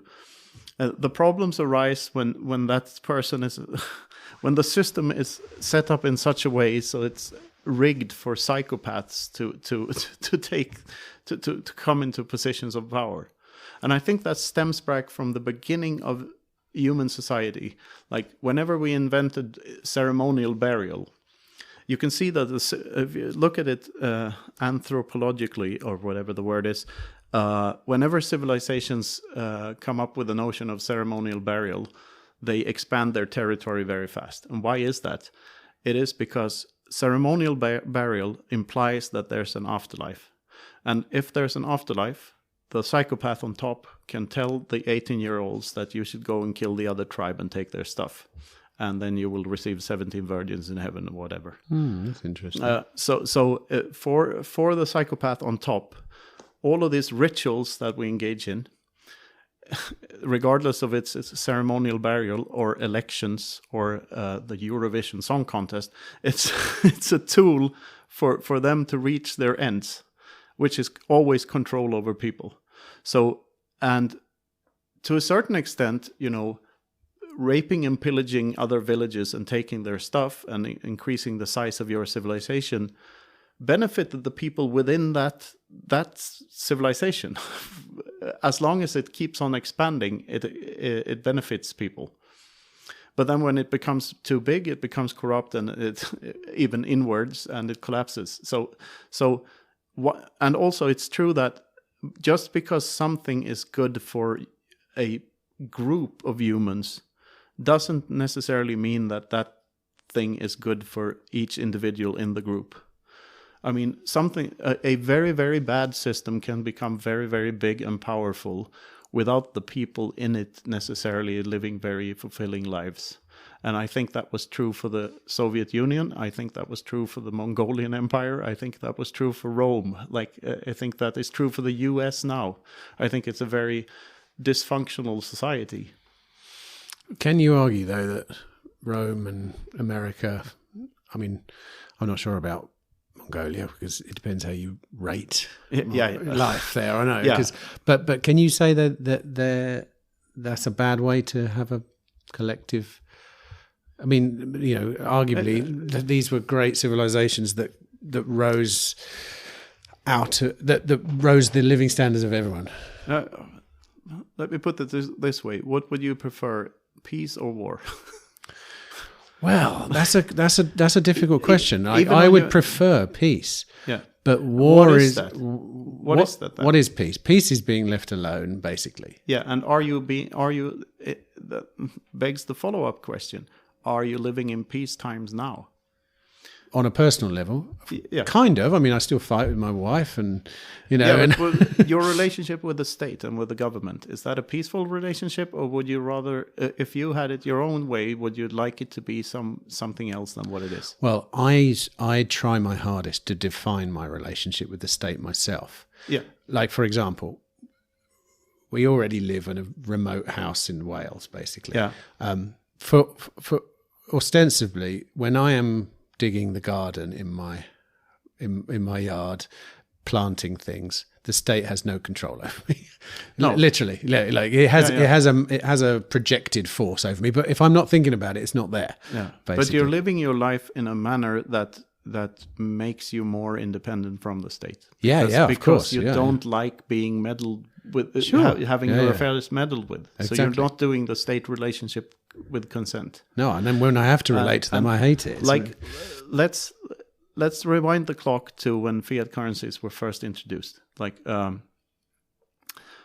so monetary history a bit about it. Like, the first thing that happened was the banknote, which originally was a receipt from a guy that had a gold vault. So you could store your gold and your other valuables in his vault, and you got a receipt back. You have this and that much in gold here in this vault. And this was very convenient for people to conduct free trade over greater distances, because they didn't have to carry gold around to other cities and other countries. They could just bring these receipts and start trading them. And that was all swell and fine until the guy with the gold vault realized that he could produce more receipts than he actually had gold in his vaults. And he did so and became very, very wealthy at the expense of others, until there was a bank run. And then that guy was, ousted from Lynched. society, with lynch mobbed by pitchforks and torches. And he had to find something else to do, or was... there was a punishment to it. And then comes the invention of the central bank, which saved the bankers from the bank run by bailing them out and giving them more receipts from their big bank and in my view, the central bank is the most evil institution ever invented by humankind. So it provides societies with the illusion of peace when it's just a perpetuation of war. So if you go back to the start of the 20th century, when I believe it was England that first went off the gold standard, and then you have all these in-between periods where you had a fixed exchange ratio between currencies, whereas things work better. But from a certain viewpoint, you can say that the First World War isn't over yet. It was a war that was initiated by the creation of the central bank and the creation of the move away from the gold standard. And it's a war that's being waged by governments against their own populations to this date. And we're all victims of war in that sense.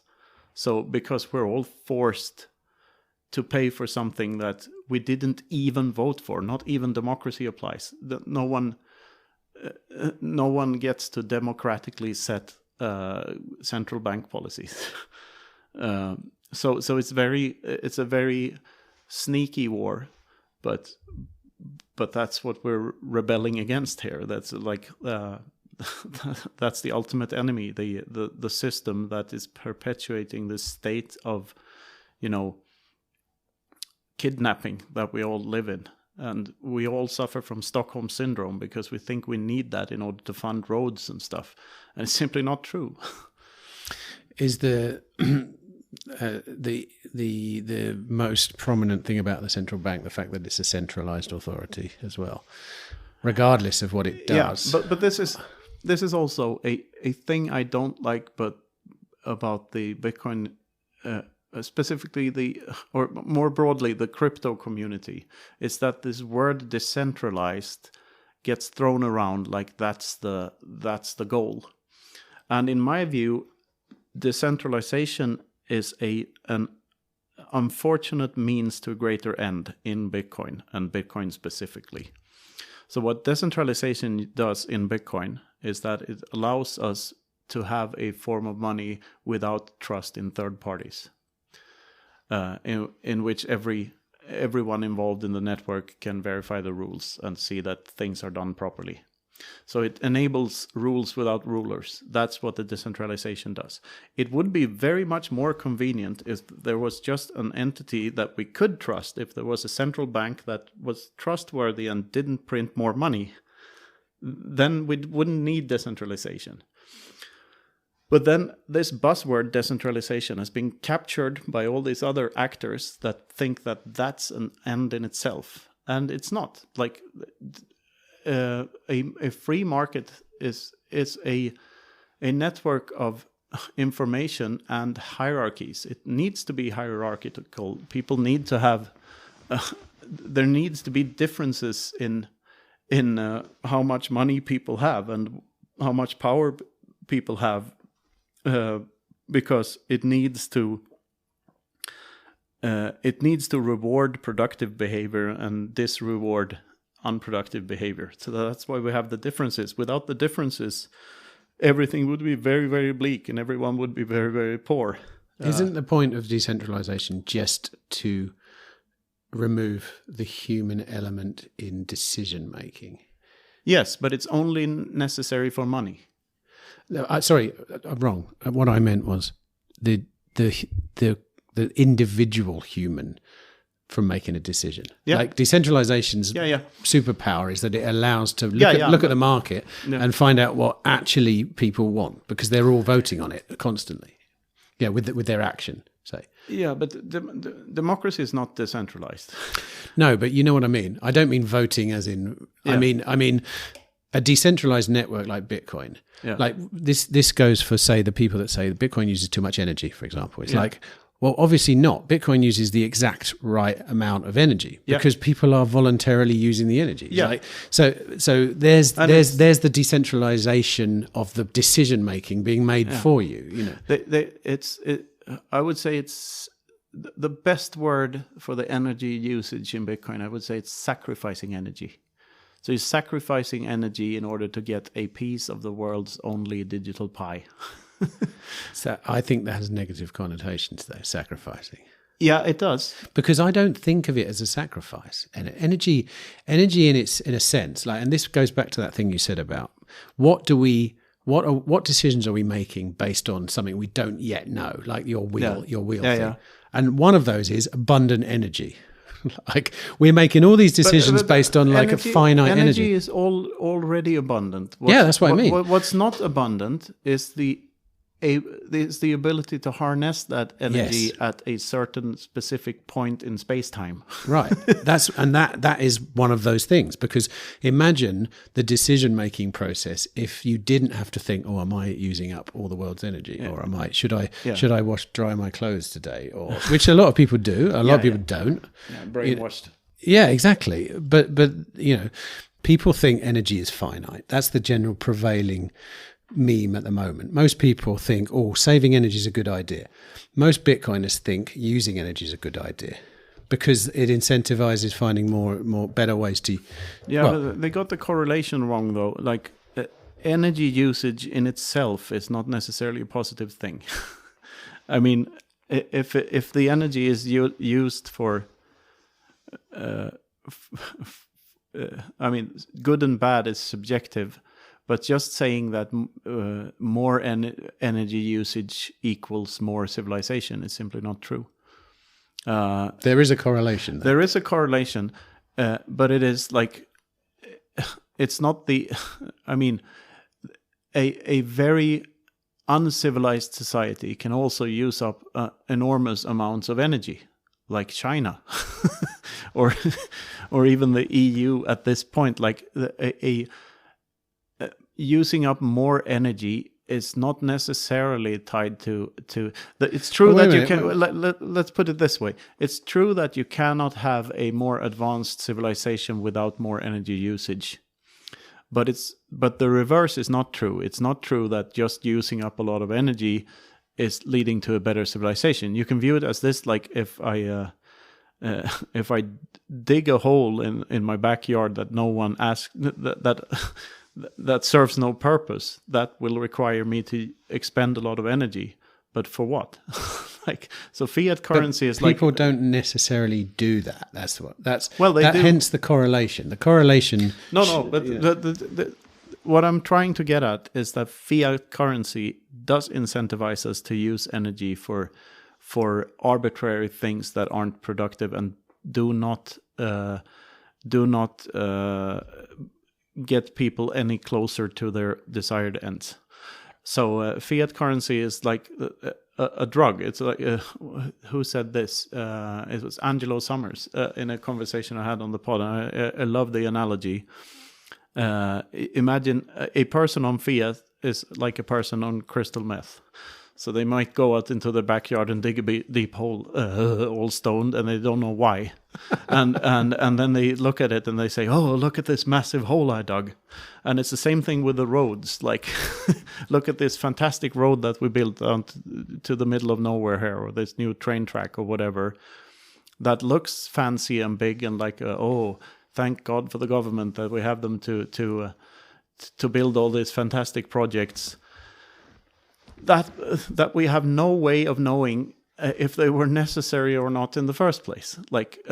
So we're spending a lot of resources and making our kids and grandkids pay for it by taking on more and more national debt everywhere in order to build infrastructure that is not necessary. And back to the Soviet Union, look at that now. Like they did that too. They spent a ton of resources in building cities in places that were not suitable to have cities in, just to have a specific industry there. And when the Soviet Union fell, these cities still today, they're very problematic for Russia, because the people who live there, they have no natural way of making a living in them.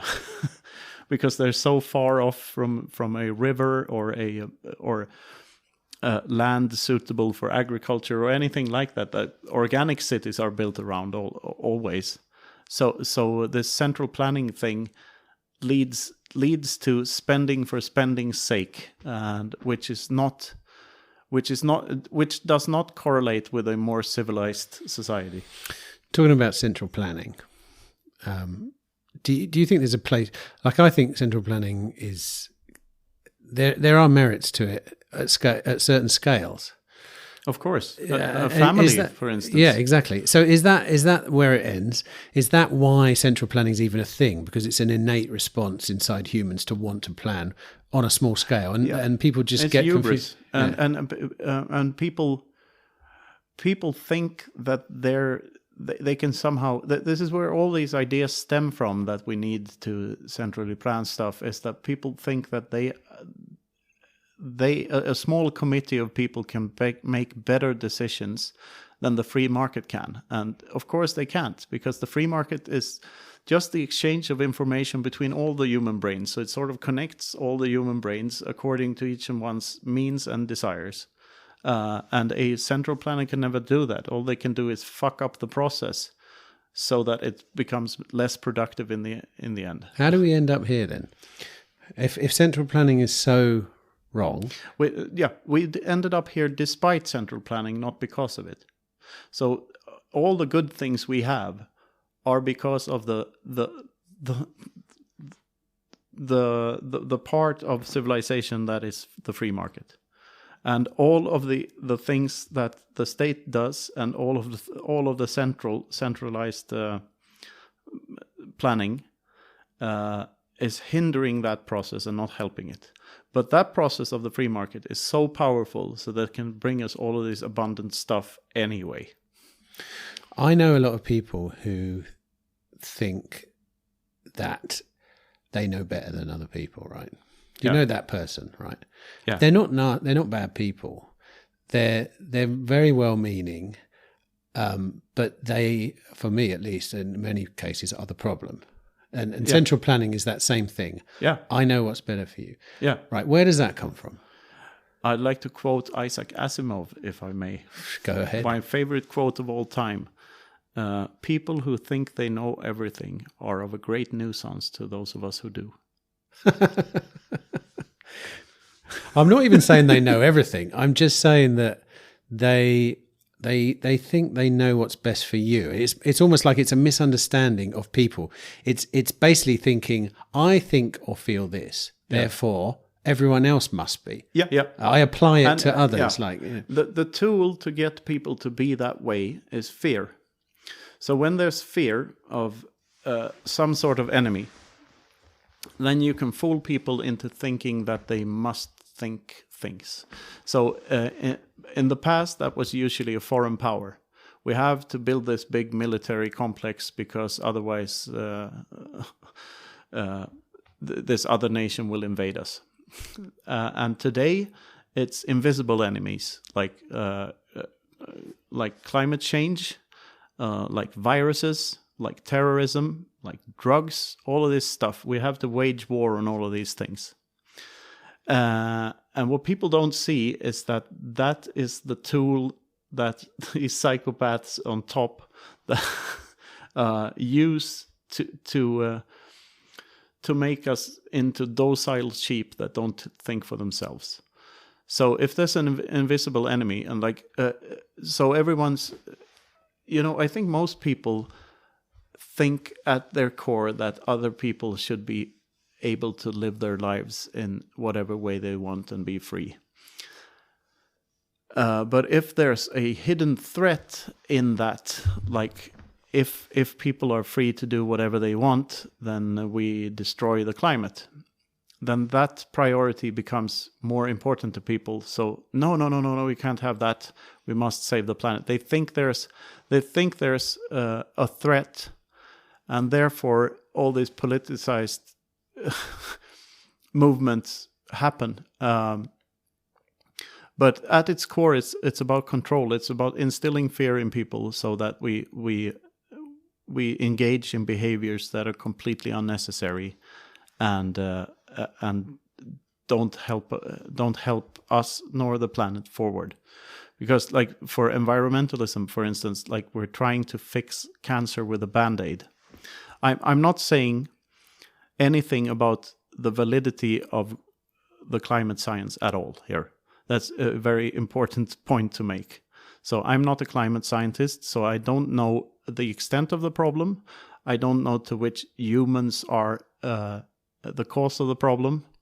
And I don't claim to know any of those things. What I do know is as long as we have inflationary currencies, consumerism will be rewarded and resources will be misallocated. And the more inflation there is, the more misallocation there will be. And skyscrapers will be built with no people in them. And producers will produce too much goods that serve no purpose for anyone. And, vanity takes over and consumerism happens. And, tons of shit are shipped from China to Europe and the US every Christmas in order for us to give each other bullshit that we don't need. All right, Dr. Buzzkill, Jesus. No, but if you look, if you have a crass view of things, this is like you can't be an environmentalist and like Christmas at the same time, not without logical inconsistency. Yeah, and this is the point. There's always these inconsistencies. And that's the same thing with. So people don't really want to. They want to fix the problem without altering their own way of life. And therefore, it's always someone else who has to make the sacrifice. Right. And it's very destructive because it creates a great divide between people. And it makes people hostile to one another. If we fix the core problem, that the money is broken, then we wouldn't have the problems that come with consumerism at all. We wouldn't have the misallocation of resources to at all the same extent that we do now. Of course, people will still spend money on stupid crap. That's never going away because people make irrational decisions all the time, according to someone else. But the question remains, irrational according to whom? And who gets to set the rules? And who is better to set the rules for what you can and cannot do but the individual that interacts peacefully with other human beings? Well, it's certainly not the human being that sets the rules that interact with other human beings violently. And that's the case now. Aren't we in a conundrum here? Because collectivists versus individualists, right? We know who we are. We think the individualism is the way. But by its nature, individualists can't amass and come together in a way. That's not true. Well, go on then. Voluntary interaction is fine, and it happens all the time between individualists. Yes, but I mean in the sense, like, I'm thinking back to what I was saying earlier about, I know some people, who are very, they're well off, they're well educated.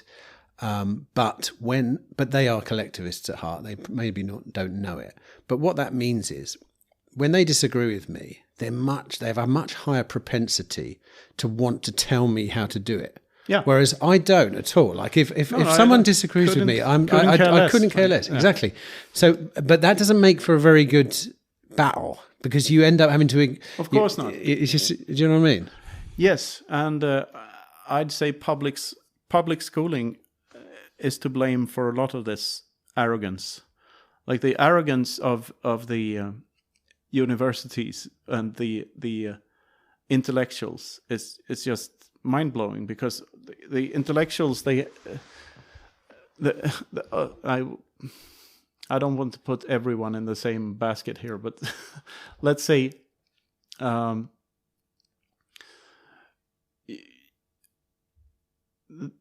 universities and the media are a force in that direction, that it's okay to tell other people what to do and how to live, and it's all connected.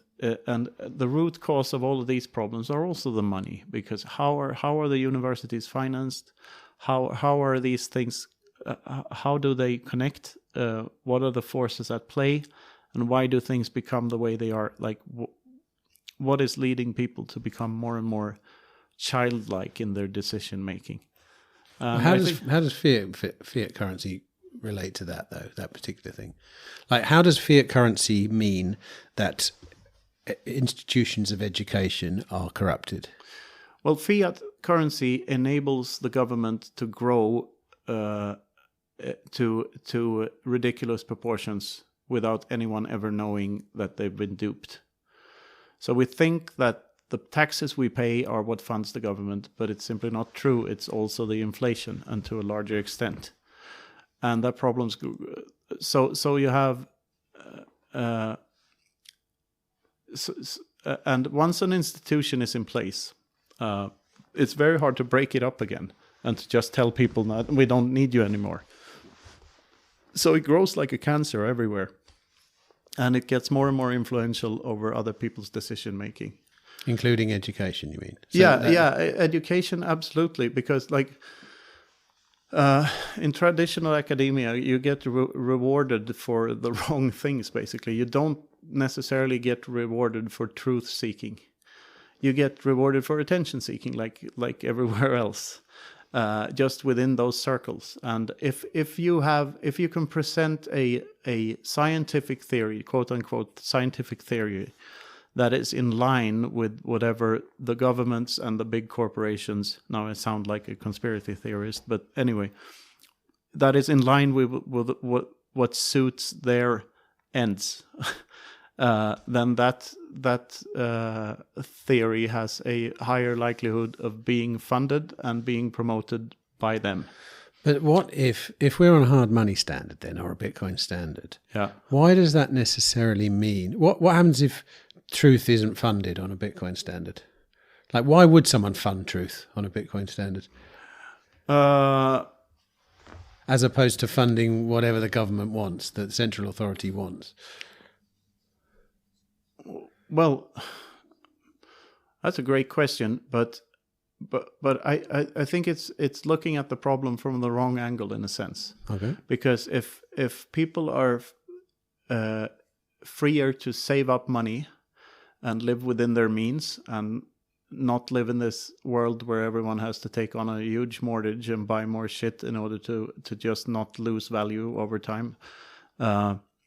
So if the money went up in value over time rather than plummeted in value over time, then people everyone would free up more. It frees up time for everyone in society, which enables everyone in society to do more of what they want to do. And one of those things that humans do is try to search for truth and try to and scientific endeavors are included in this. It's if everyone has more time, there's more time for people to do actual science. So well, we'll at least know whether people really rate truth, won't we? Money may not flow in that direction under a hard money standard. People may decide that they, if their money, this is the predicament, isn't it? If money increases slowly in value over time, you choose whether or not to spend it in a much more considered way. But look at... And the price signals are better as well. So. But compare academia 100 years ago to now. I don't know what it was like. And compare the type of thinkers that were produced by academic institutions as opposed to now. Now you have critical race theory and all of this gender nonsense. But what about in science? Forget what's that kind of actual science, not a social science. Look at the Wright brothers then. Okay. They were bicycle salesmen who came up with aviation. If that isn't science, I don't know. But surely there's examples of that now. Yeah, of course there are on the internet, especially all sorts of innovations on the internet. Satoshi Nakamoto is a good example. Exactly, of that. We don't even know what his job was. He, she, it, they. They. I think the plausibility that he was a he is quite big high. enough to call him a he. Yeah, he identified as a he. Yeah, he identified as a. Yeah, it's a fascinating story though. Yeah. The Satoshi Nakamoto idea, but it's the hand that feeds you thing. So if the more government funding an institution gets, the more it's prone to agree with whatever the government says, and it's the same like universal basic income, for instance. If you're on universal basic income, that is your bread and butter. That's how you make a living. Then you're prone to vote for more of it. So it becomes a self-perpetuating thing. And then all of a sudden everyone's on a universal basic income and no one does anything and everyone dies. Well, I mean, but universal basic income is going to happen. No, it's not. You don't think so? No. It cannot work. Go on. That's interesting. It's a means to create voting cattle. Yeah, describe how it doesn't come into fruition. Well, let me tell you what I think first, and then you can counter. All right. So, and it's all connected with CBDC, central bank digital currencies, as well. People start getting freebies. Little freebies as a taster. Yeah. CBDCs arrive and they say, right, everyone adopt this wallet. There's 300 quid in there a month. Yeah. This is how you get on board. And then you're in. So then you get used to that currency that's there. Maybe you start relying on it more and more, which people will have a propensity to, almost certainly, with the free money. And then you arrive at this point where, oh shit, I'm relying on this money. Yeah. I can't have it taken away. Therefore, I'll do what they say. Kind of thing. Yeah. And then you're a slave. Right. But tell me why that doesn't happen. I mean, talk about free lunches. Well, there's the ultimate free lunch, and people are going to go for it. Yeah. Well, it's a hook, line, and sinker. Yeah. So how does it not work then? Well, if you have a society, it's a system that doesn't incentivize people to be productive, but does the opposite. It incentivizes people to be unproductive or productive in the wrong ways. That's communism, right? It is. And that's what UBI is, and that's what CBDCs are. It's communism. It's central planning and creating slaves, a class of slaves. and an elite class that rules over the slaves. But why does it fail, though? It fails because it doesn't work. If you look at the last week of Stalin's life, he died alone in his room, and he was dead for 4 days before they found his body, because none of the doctors dared to tell him that he was that he was going to die, or that there was nothing that they could do for him, because then they would have been killed. So everyone's afraid in a totalitarian society, and that's why, and it breaks, because like, what is civilization, and like, what is productivity, and where does it come from? It comes from humans, like the TLDR on the Praxeology book. Like, Robinson Crusoe is catching fish with his hands. And he realizes that if he can somehow construct a fishing net, he will be able to catch more fish per time unit than trying to do with his bare hands. So what's necessary? What does he do in order to? What does he have to do in order to construct the net? He has to save up capital. That is, he has to catch enough fish to have time to set off to construct the net. So he has to pile up fish and then construct the net, or catch another couple of fish and then keep on working on the net. Reduce his current spending in order to reach a goal, in order to produce a producer good that will help him in the future. So that's basically, he has to lower his time preference and save up capital for the future. When he has constructed the net, he has an inflow of more fish per second.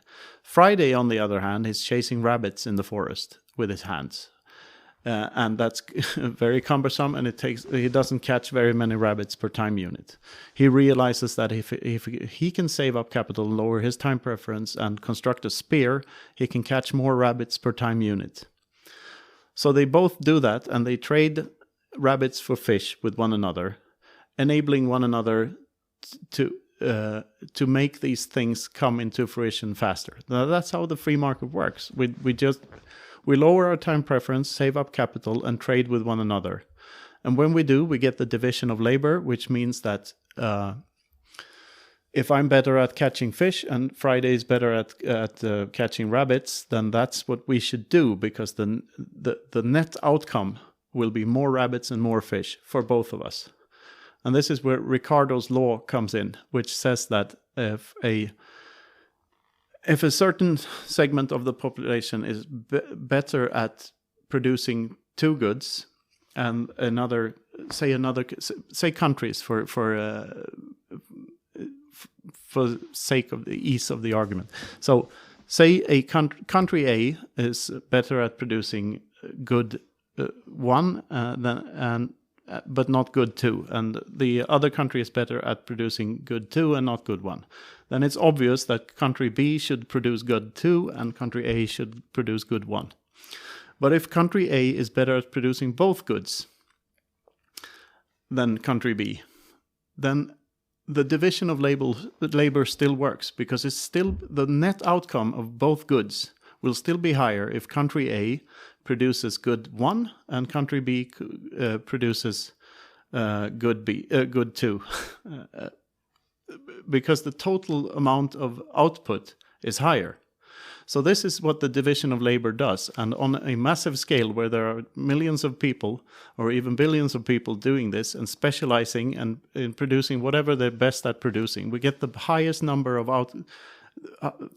the net outcome, the net benefit for society is the greatest it can be. And whatever force hinders that from happening is going to reduce net good, if you know what I mean. So if you instead have, like, in the case of the fish and the rabbit and Robinson and Friday, now introduce a third guy, the government. And all he does is he says that Friday and Robinson, you have to give me a fish and a rabbit every 3 days or something. And so they do that, which means that Robinson's and Friday's ability to trade with one another is somewhat reduced. And this guy gets to, have both the rabbit and the fish with no cost to himself, which means that the third guy doesn't have to be productive, and he can make decisions and trade the fish and the rabbit with Robinson or Friday again without having to produce anything on his own. And that's the public sector. They don't have to produce anything of value to other people. So ask yourself this question: why do people in the public sector pay taxes? Why? They're funded by taxes. So why do they pay them? Just for bookkeeping purposes. There's only one reason, and that is to hide the real cost, because they're just a cost. They're not. Yeah. Right. You see what I mean? Yeah. Well, it's the same with any UBI. People would probably be taxed on UBI. Yeah, exactly. And that's ridiculous beyond Well, we were taxed when we got UBI during the pandemic. Everyone got given free money, and then a year later I had to pay a massive tax bill on some and of that's it. not even talking about inflation, which is a hidden tax on everything at all times. Sure. So all it does is incentivize not being productive. So, and people say that the big argument for UBI is that the people would have time to spend doing whatever they love. But what if what they love is not something that other people crave? Then that's just unproductive. Oh, I love sitting on my couch and playing computer games. Yeah, duh. Well, so do I, but I have to work in order to afford doing that, because it's not labor, it's leisure. You're just consuming a product, you're not providing anything back to society. And that's the thing. When people are given the ability to spend without personal cost, they will probably do so, because it's just leisure, not they don't have to put in any of the work. And this is why the resources get misallocated. Sorry, I'm going to push back on, before we go over anywhere else, I want to push back on the Robinson Crusoe analogy. All right. Because the third person, the third guy that arrives, normally arrives to provide security. I mean, I think traditionally, when you look back at the evolution of the state, it arises for a real reason that's worth paying for. And it was always like, here's one tribe, we can do X, Y, Z, but another tribe comes along and says, look, we'll protect you for a payment, and then you don't have to worry about that. Yes. But the way you described it was the third guy, the state just comes in and takes money and blah, blah, blah. But they were offering a service. Yeah, I think it's a mix of the two, because most borders are there because some ancestral asshole took land from some ancestral innocent person. In the Robinson Crusoe example, the third guy appears and said, look, I'll protect you from the lions and tigers on the island. That's fine. That's fine. Then Robinson. The point is that Robinson and Friday should be able to make that decision voluntarily.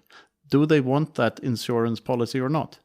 Yeah, I think back in the day it probably was, though. Like when states arose initially, and then so this is how that happens. This is all metaphors and a story to make a point. But that's how that happens. First, it's a private service that people pay for. Or if you pay me this, I can provide you with a police force, a military, whatever, a monopoly on violence. And then the monopoly is in place, which means they have the monopoly on violence, so they can do whatever they want. And the people who paid for it are now in the hands of whoever has the monopoly on violence. Sure. Just like the $5 wrench attack analogy from earlier in the conversation, where you're paying for the $5 wrench used to make you pay. True, I agree, and I agree. I think what that tells us is the struggle between the individual and the collective is never ending, and it's like a breath. It's an inward and an outward, and we're kind of hopefully getting a cusp soon where we're going to start breathing out towards the individual. I hope. Yeah. And the thing that enables that is Bitcoin. But if you look at military history, you have this is also just a story, but first you have fist fights, and whoever has the biggest muscles and is best at kicking the shit out of the other guy wins. And then someone invents a spear, and that guy wins. And then someone invents a sword, and then that guy wins over the spear. And then they invent bows and arrows, and all of a sudden they invent armor, which is different because it makes you impervious to weapons. So you have the knight in a shiny armor who basically becomes the mountain from Game of Thrones because he can walk in everywhere and no one can do any harm to him because he has armor, so he can take whatever he wants. That's until the gunpowder is invented, and you can threaten people with guns, so you can shoot even the knight. So in a sense, the gun is the intellectual's weapon because it doesn't require you to have big muscles or being able to walk around in a suit of armor all day. So now we have guns, and we have all sort of, destructive projectile. Then bombs come in, and military force, and whatever. So now you have nuclear is the nuclear, which is sort of the final. That then there's a sort of a balance of force in the world because people with nuclear powers realize that they can't ever use the weapons because that would be of detriment to themselves. But they can still use the monopoly of violence to extort their populations and leech money off of them. So that's what they do, and they make us pay taxes and pay for inflation, always in every place on earth. But now we have Bitcoin, which is like armor 2.0, because it's intellectual armor. It's something they cannot take because it's in our heads. And if they shoot us, they deprive themselves of that price because we die with our keys in our heads. And then that money is gone forever, and you also reduced the value of the Bitcoin network by one individual. The value of a communications network is its number of users squared, according to Metcalfe's law. And for a monetary network, the same applies. So the more people that are on a monetary network, the value of the network itself grows exponentially. This is just, not necessarily the monetary value, but the general value of the network, how strong the network is. So that's around in Bitcoin, and you have the thing I talked about before, that I can point a gun to your head and say, give me all your Bitcoin, and you can give me a fraction of it, and there's little for me to do about that. So the more it becomes more profitable to me to interact with you voluntarily than involuntarily. So we move the Schelling point of violence towards peaceful interaction and away from violent interaction. So it's the most peaceful. I wouldn't say weapon. I would say it's an armor. It's armor and not a weapon. I get the sense you're channeling Jason Lowry there. I'm not, because he views it as a weapon, and also that thesis misses a lot of the point. It views hashing power as the big thing here. But hashing power and mining is just one part of the Bitcoin network. It requires human action from every participant, and it's all predicated on human action. So it's not just the projection of power; it's the projection of free will. But I mean, at the core, you're saying that we are reaching a point where we've evolved out of physical conflict because it's so destructive, and now the next form of conflict will be Bitcoin. Let's say conflicts. The next form of competition. Well, between. I wouldn't say that a state of slavery has come to the point where we have abandoned physical conflict. We're in a constant physical conflict with our governments because we're forced to pay for stuff that we didn't order. Yeah, but I mean, I'm talking about you went down a progression of arms, and by the time you get to nuclear, and let's not forget, in another 50 years there might be personal nuclear guns. I don't know. Well, 3D printed guns and stuff. Well, yeah, but what I mean is the individual will be able to wreak havoc in another 100 years. At the moment, the individual, it takes a little bit to wreak havoc. You can set off a bomb or something, but you can't destroy a continent. But look at it this way. There's a saying that if goods and services don't cross borders, soldiers will. And there's a lot to that, more than meets the eye, because even now in this handicapped fiat world that we live in, Governments can't extort too much from their populations because of the risk of violence, because violence is very costly. So we're living in a world which is more peaceful than ever because of, for lack of a better word, globalism. We have a somewhat global free market. It's a fiat free market, so it's handicapped, but it's still better than waging war against one another. It's more profitable.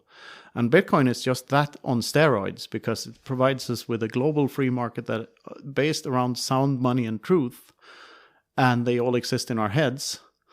So we have something, the most powerful force for peace that ever existed. I mean, maybe though, you won't like this, maybe in the free market of governance, we've just arrived at this point. This is the one that works best. I mean, you and I would both like to see a place where people were left alone and did what they want, but obviously the market's not dictating that, because. But it's not the market. Well, the market. No. There's a very important distinction to make here that is a praxeological distinction, and it's between catalactic competition and biological competition. Biological competition is.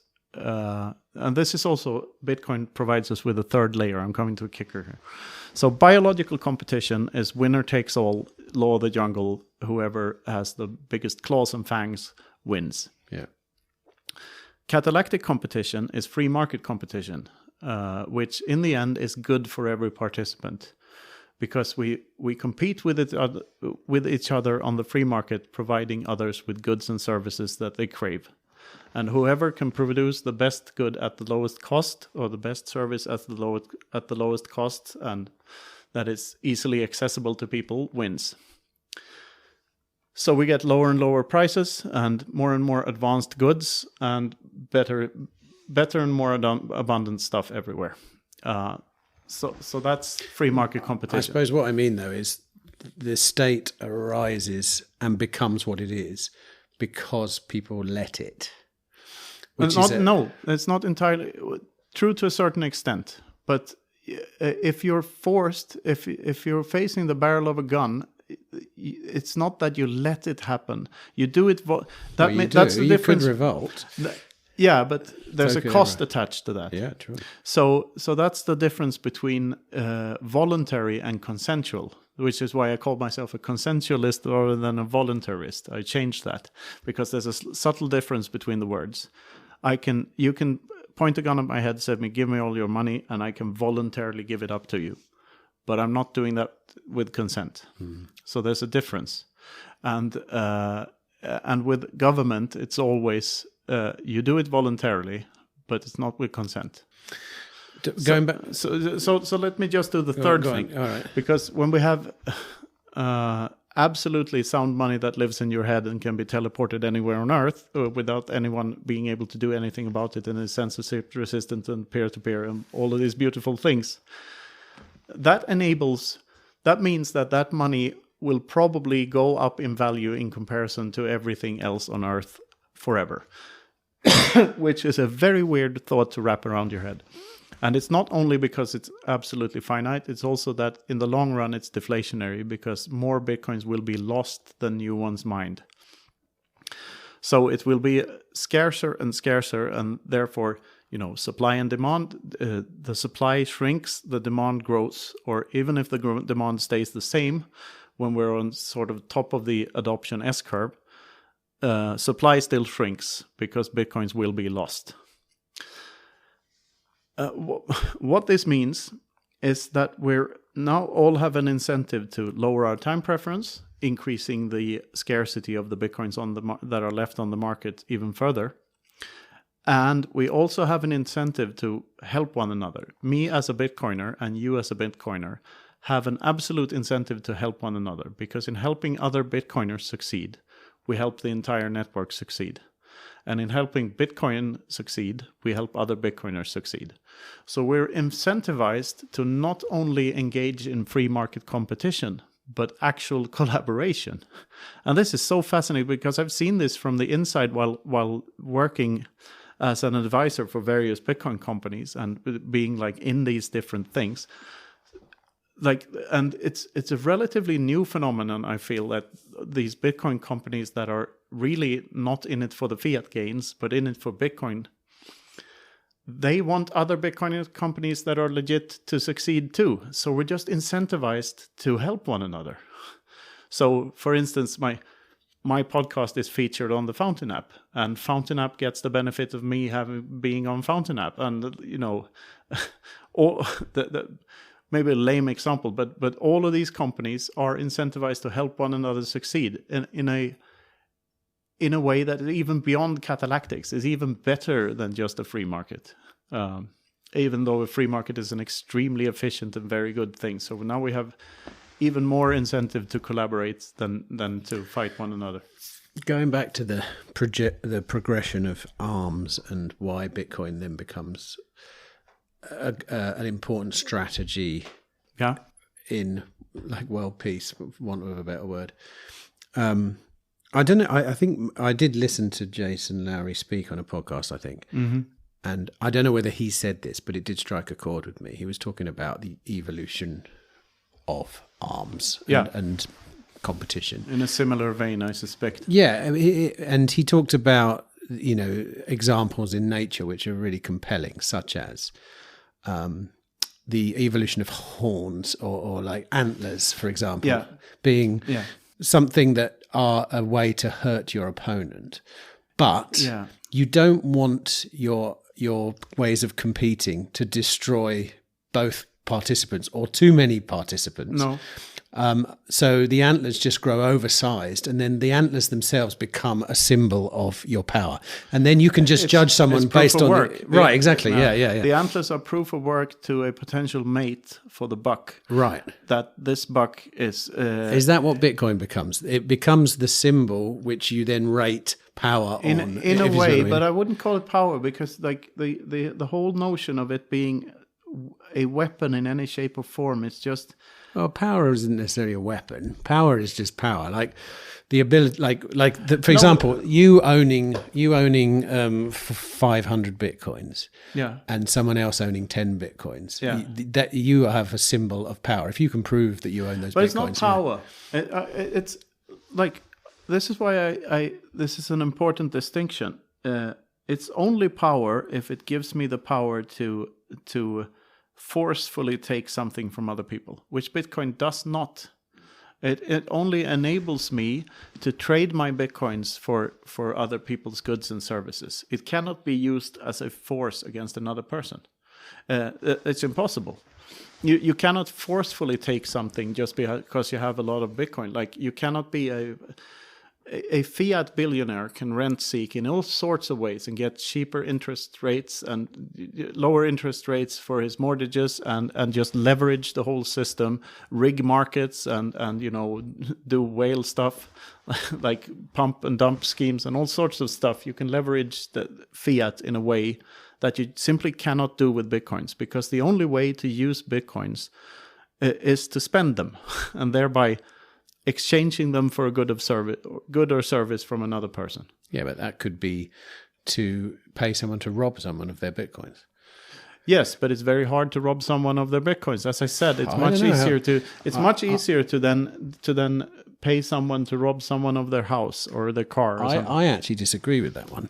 Okay. I think theoretically, then you need to rethink your Bitcoin security model. Well, put it this way, right? I think that if somebody, I'm very resolute, a lot of things, but if I was being threatened, my children, you know, someone had my children, and blah blah blah, I would hand over anything. Yes. Absolutely, no matter whether I had gold, Bitcoin, of course, private keys, whatever. Yeah. But there are ways to protect your Bitcoins from even yourself. You can time lock them, for instance. I don't think that kind of person would care for that. I mean, I could say the same thing about gold. I could but if my gold's locked up. You know how time locked works? Yes, I do. Yeah. So if I time lock my Bitcoin so that not even I can touch them for 20 years, then it's not very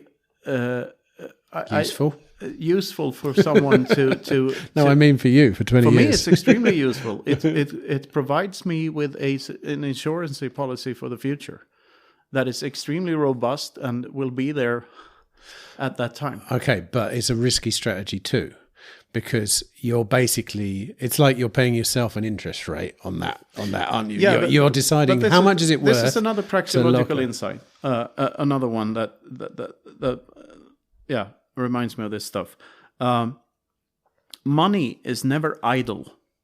So hoarding money or saving money, money saved up does provide its owner with a service at all times, and that service is a sense of security, an ability to be more selective with your actions because you have this security that you own all this.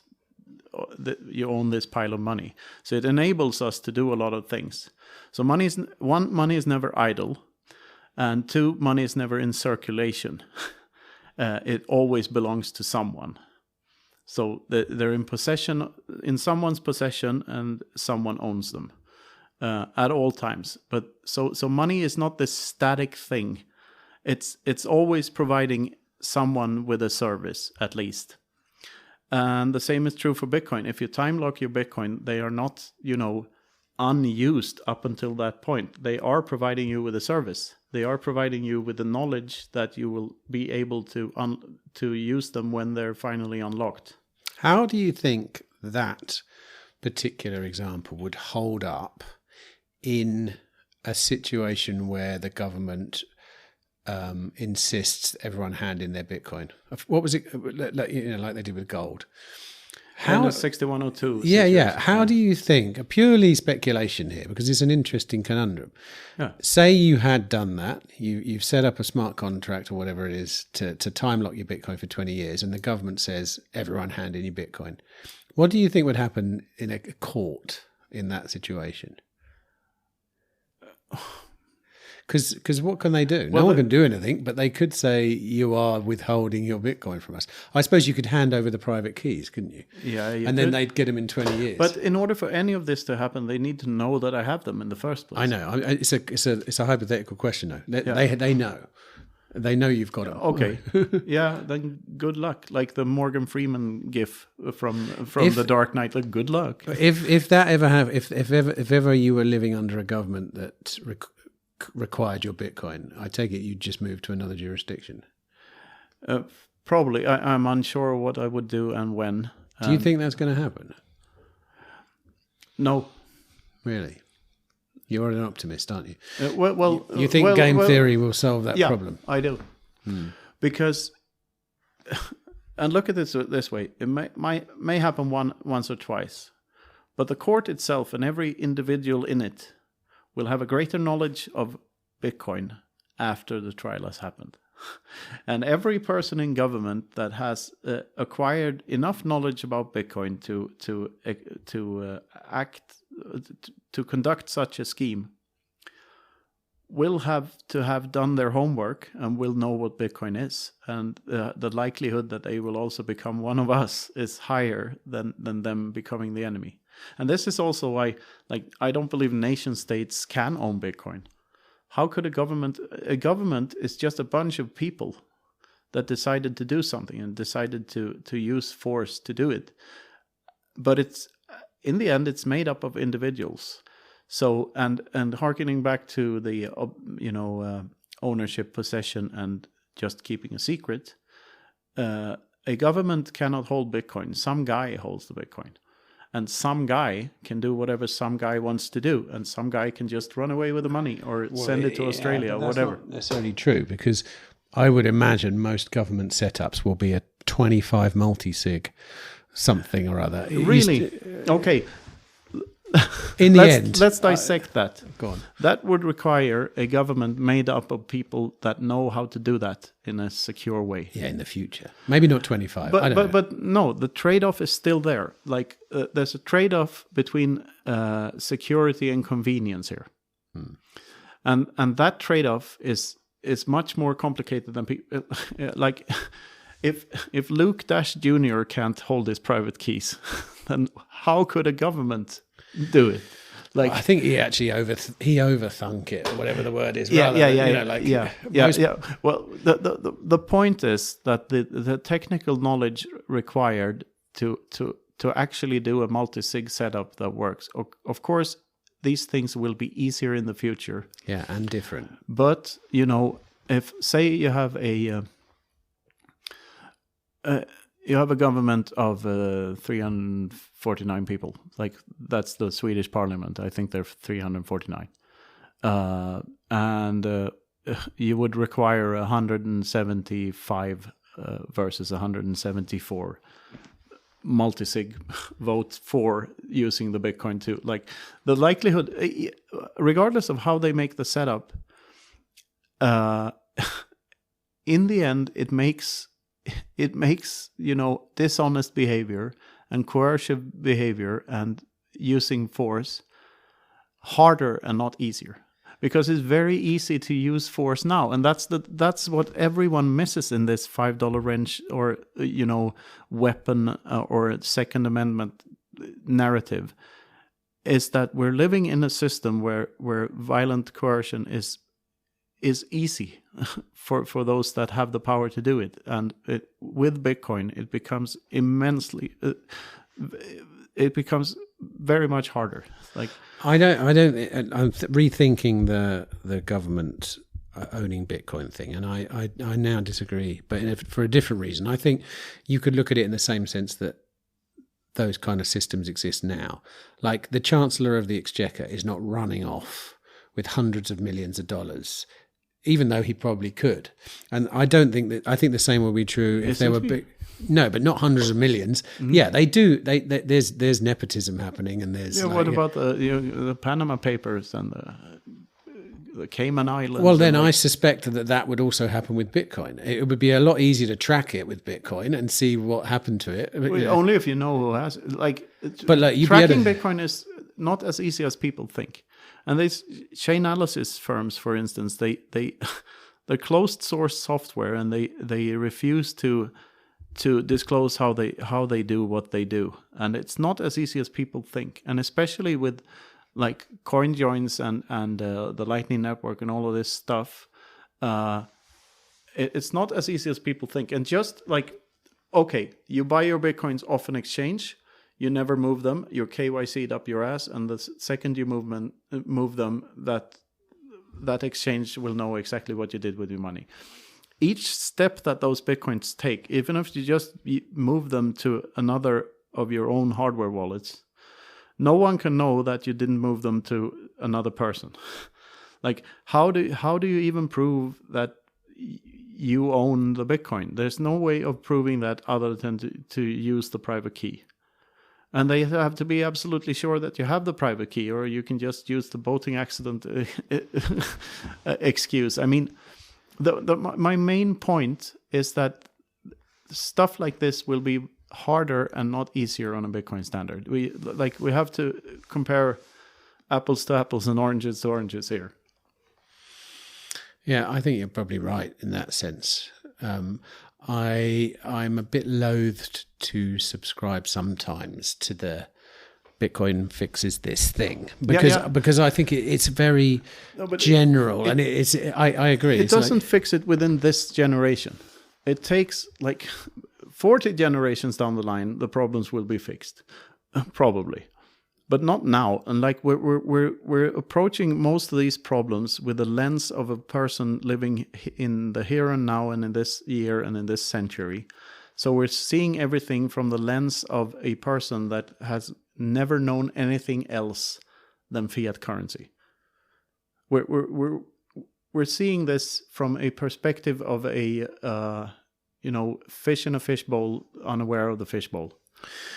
Yeah, I think I've had my brain rattled a bit recently because I realised that base layer chain transactions on the base layer. Mm-hmm. Will in the future become a completely different thing to what they are now. They won't. Your average person won't be even going there. They'll be very costly. Exactly, yeah. Right. And I've always, in the back of my mind, thought, well, at least I could always make a base, if you want complete autonomy, you need to make a transaction on the base layer. But that would never mean, like in 50 years' time, if my children have I disagree. Like, And this goes to my thoughts about the scaling solution, and this is one of my least popular ideas. So there's a debate, there's been a scaling debate ever since the block size wars, and there's still a scaling debate, and all the shitcoiners say Bitcoin cannot scale. And they point to that 95% of the Lightning services are custodial, and it's really hard to run your own Lightning node and actually provide liquidity to the channels and do that thing properly. But that is just, in my opinion, a lack of imagination. Because if we have this absolute base layer that is truthful, that enables us to conduct businesses with other Bitcoiners in all sorts of other ways than just using Bitcoin on-chain or at layer 2. We can use off-chain solutions that will scale the entire thing. So just a thing as simple as me going to a Bitcoin conference and bartering a book with another person is, to a certain extent, using Bitcoin to provide me with a means of conducting my businesses without third-party involvement. So my knowledge of Bitcoin and my knowledge of this base layer of truth enables me to exchange goods and services without having to trust third parties, even in a meta sense. You mean you literally swap two books? Yeah. But you're both Bitcoiners, so you understand the trust. Yeah, and you understand that doing a barter transaction is not stealing from our kids in the same way as using dollars would. Right, that's a very fringe. That's a very fringe. It's idea, a very though. fringe idea, and it's a very.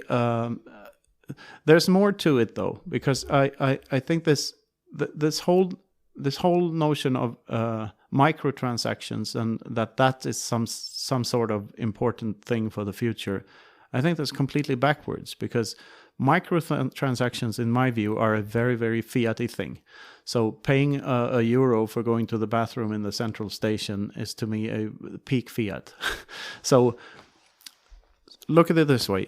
If you have 10 poor people paying for their food every day for 10 days in a row, what do? They buy noodles. Each of them buy a bag of noodles for themselves, and they make noodles. And you have 10 wealthy people doing the same thing. Chances are that they'll go to a fancy restaurant and someone will pick up the bill each day. So then the wealthier you are, the gist of that is that the wealthier that you are, then the less transactions are necessary. So if you have bigger means, you can afford to stake your reputational capital to a higher degree and pay for everything, expecting someone else in the same position to pay it back to you.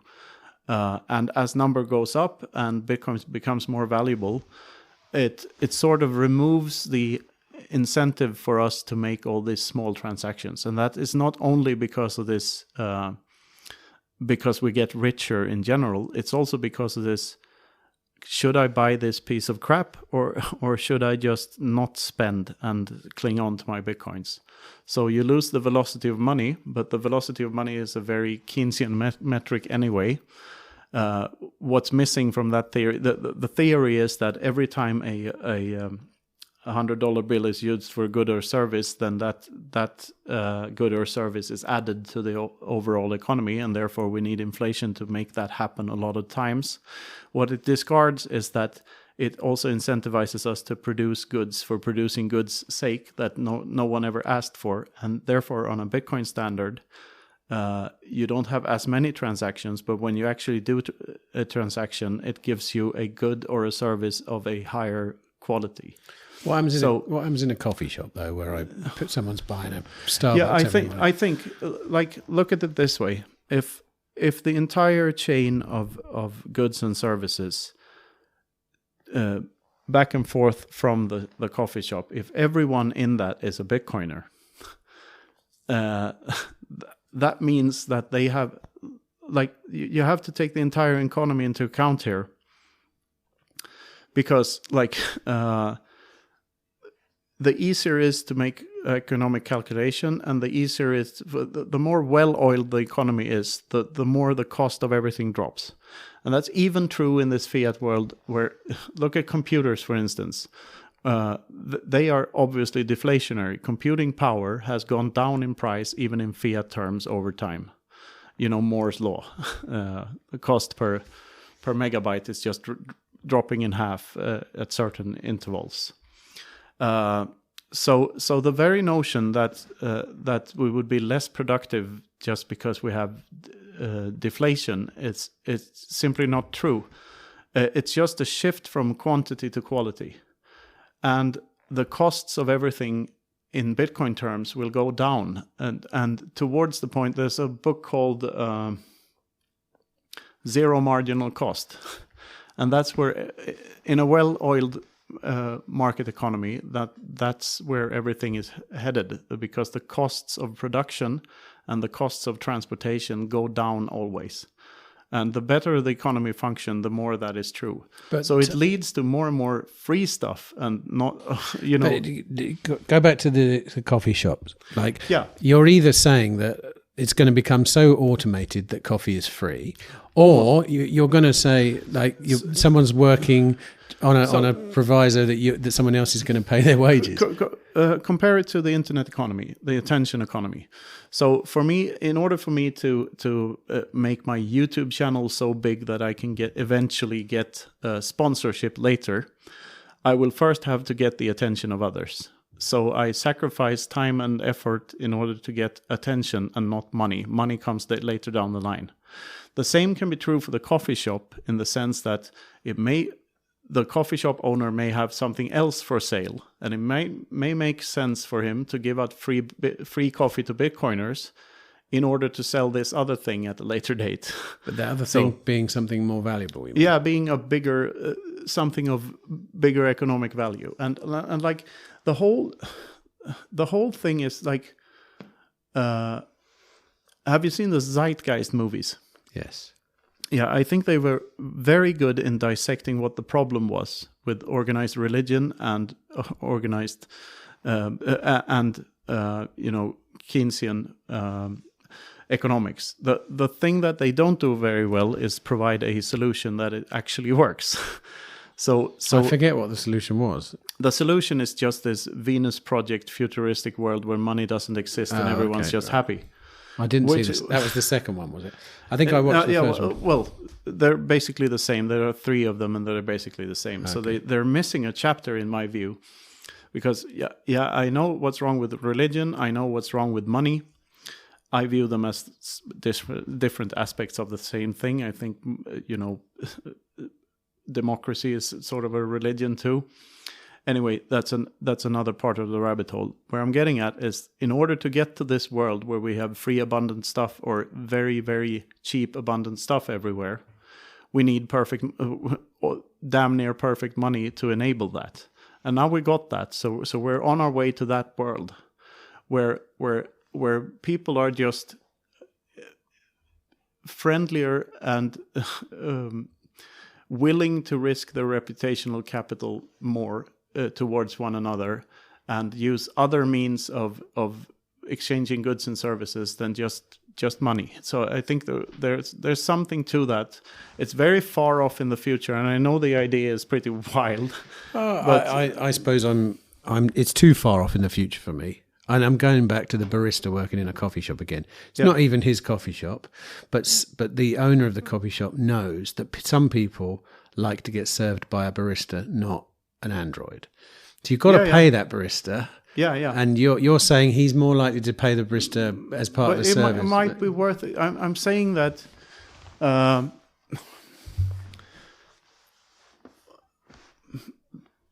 goods and services will be cheaper at a faster rate on a Bitcoin standard, for sure. But what if there's a person involved? That's a service. A person is just providing you with a service. But it's almost like the price of the person's service. Yeah. Probably won't go to zero, will it? The price of the product will. Because otherwise, the vector will point to zero. It will never actually reach zero. But it won't. I won't get anywhere near zero. No, but just as there's no such thing as an actual equilibrium price that is always dynamic, but the vector can still point in that direction forever. But that requires automation, and a person is never automated. Well, look at the cost of a person. What's the cost of employing a barista today? I suppose 150 a day, say. Yes, and how much of that goes to the state? How much of that goes to inflation? And how much of that goes to the taxes and inflation via whatever that person chooses to purchase down the line? I mean, if you take everything into account, it's just massive. And to see the destructive power of taxes and inflation, you have to consider that we're deprived of exponential growth in a ton of businesses. So my favorite example is the apple farmer who could afford to buy one apple tree, and he makes enough money to buy another apple tree the year after that. So now he has 2 apple trees, and it can satisfy the double amount of customers. The next year, he can afford 4 apple trees, and he quadruples his business. So there's an exponential growth going on. Then 8 apple trees the 4th year, and so on, or the 3rd year, the 4th year. However, if he's taxed 50% the first year, he can never get to the second tree. So we're deprived of all of these effects because the taxes and the inflation are everywhere. We're deprived of all the exponentiality in business growth and satisfying more customers' wants and needs at all times. And if we have a system in which all of that is allowed to play out instead, then we get a much, much, much more well-oiled economy overall, and it's global. So all the efforts of all people lead to lower prices everywhere. And that's just insanely powerful and a much, much more powerful force than people think it is. So if you think long term, that means that the cost of coffee, for instance, a cup of coffee, when everyone's so rich that it doesn't matter to them if they give you a cup of coffee or not, because it doesn't impact their overall economy that much anyway.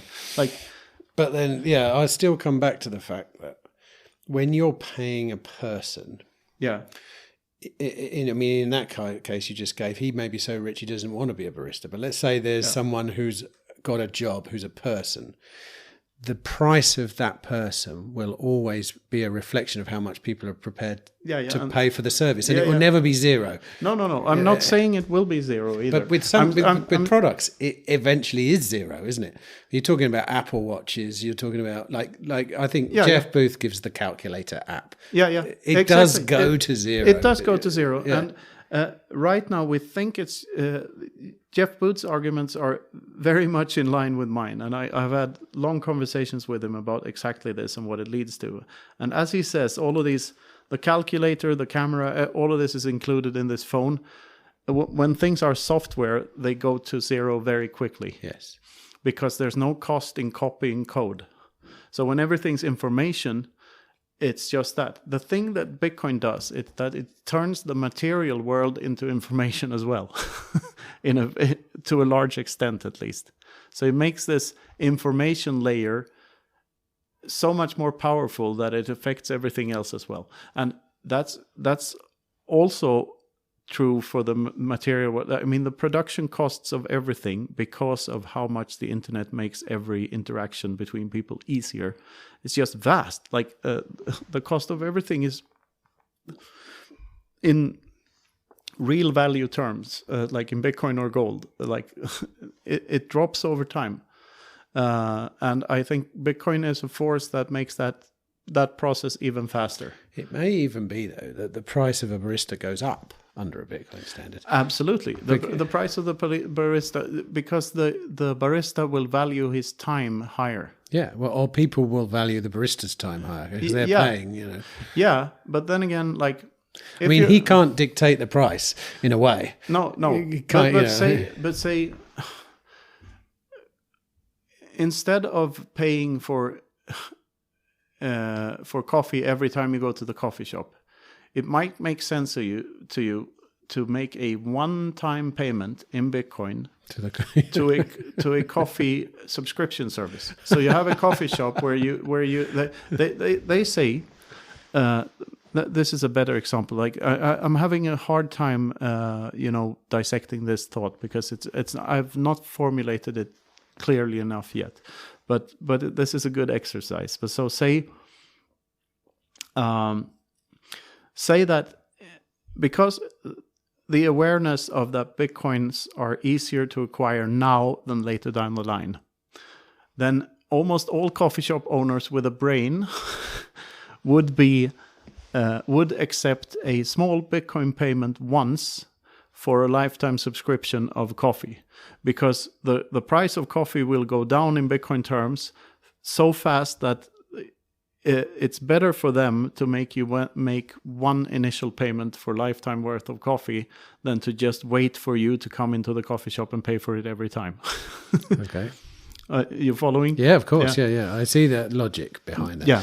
But obviously, as a consumer, do I really want to tie myself to 5 particular coffee shops with a one-time payment? It's a chain or something. That human action would say that I just want to go out there and spend my money in any coffee shop. I'm not saying that smaller payments will go away. I'm just saying that we will probably rethink them when we can anchor our actions to a base layer of absolutely truthful shit. Right. But I suppose the reason I said I had my brain rattled recently is because I've always thought as the base layer as being when I want to be truly sovereign in the future, there'll always be the base layer to transact on, and every layer above it is a compromise of decentralization. We know that. So that, and ideally you would want to make a transaction on the base chain. So what about Lightning then?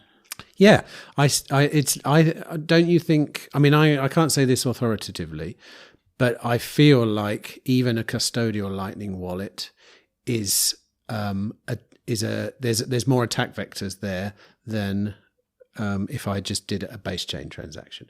It's like I'm doing a. You mean even a non-custodial?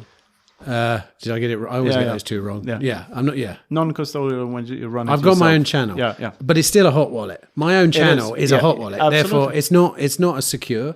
It's not as good. You're right. There's a trade-off. Absolutely. And that disappoints me because I've always thought of Bitcoin. I didn't think it through. It's actually I was talking to Max Hillebrand a few months ago, and he was the one that pointed out that in 50 years the base layer will become this layer where all these strange transactions occur between large institutions and this and that. A custodial Lightning wallet is a hell of a lot better than a bank account in terms of how to which extent you can actually see what's going on.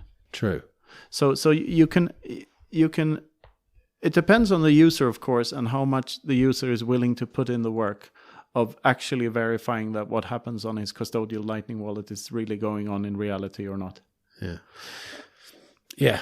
It's just that I'm having to morph my ideas of what it means to be self-sovereign, because I was always thinking, look, even if say the world goes to shit and you don't want to use a CBDC, but it's the only thing you can use.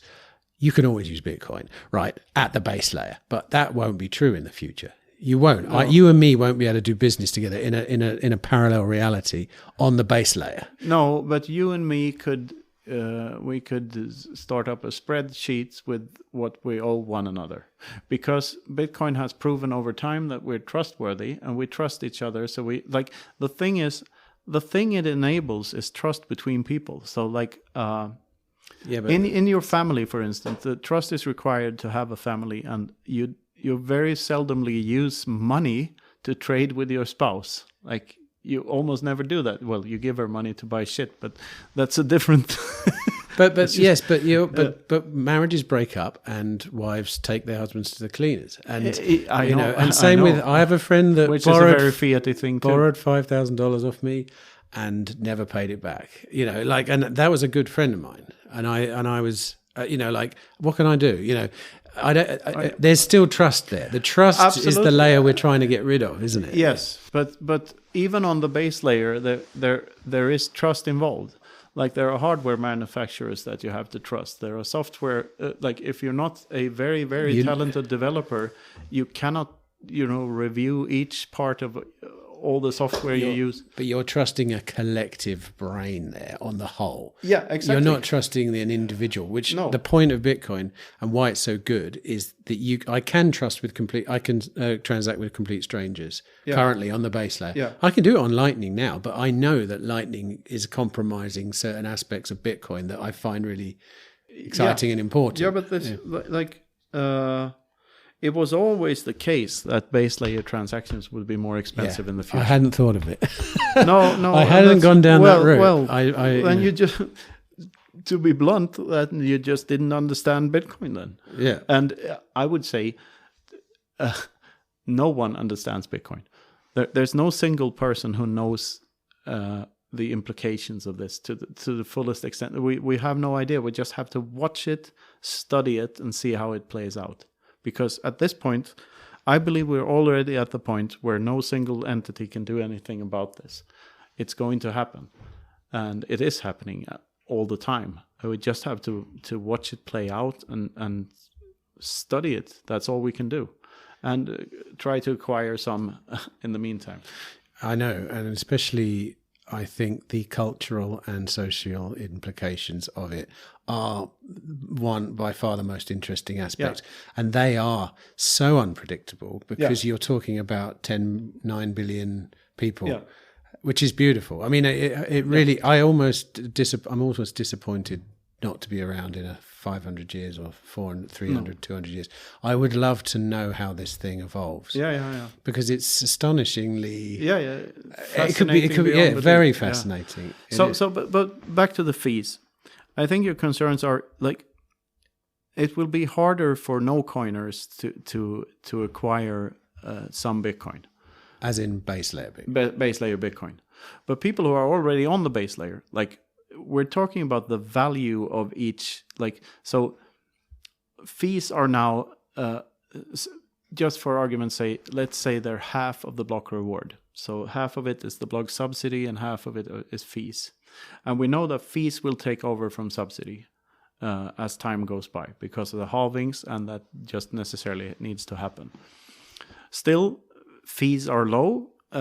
They are, say, between 15 and 100 sats per byte when the whole ordinals thing blew over in 2 weekends. It's down to about 15 now.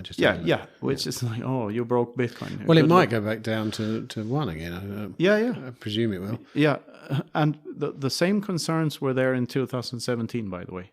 And you had to pay $20 for a Bitcoin transaction before. I remember. So there is still room for innovation to a certain extent, and on Bitcoin you need an overwhelming consent for anything to happen at all, which means that Bitcoin can only get better over time, because since you need such an overwhelming majority for something to be considered a good idea, that means flip that. That means that Bitcoin can only improve to better states. And it can never get worse, which by extension means that humanity can only get better over time, which is just a very optimistic thought, and maybe it's a bit of hopium. But where was I going with this? Still, if you have, say you have a whole Bitcoin, 100 sats is 1,000,000th of that. So you have to pay, that's the equivalent of having $1 million and having to pay $1 each time you transact. Is it? Yes. Yes. Yeah. So if $1 million, 100 sats, not a sat. Yeah. Sorry, 100 sats. Yeah. So 100 million, just to make an easy example here. Yeah. The thing is, if Bitcoin's value in dollars and cents, like the purchasing power goes up, each sat becomes more valuable as well.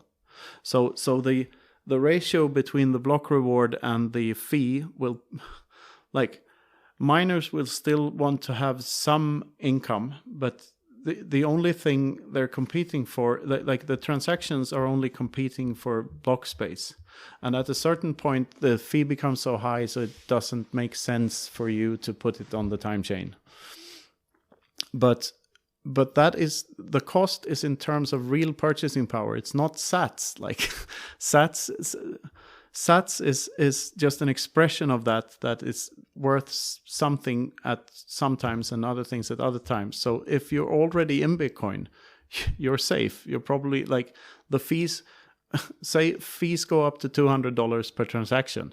Well, then your Bitcoins will have 200x as well at that point. So you still have all of these Bitcoins to spend on transactions. Like, if I agree with you what you're saying. there's a linear relationship between the value of Bitcoin and the cost of the transaction fees. Yeah.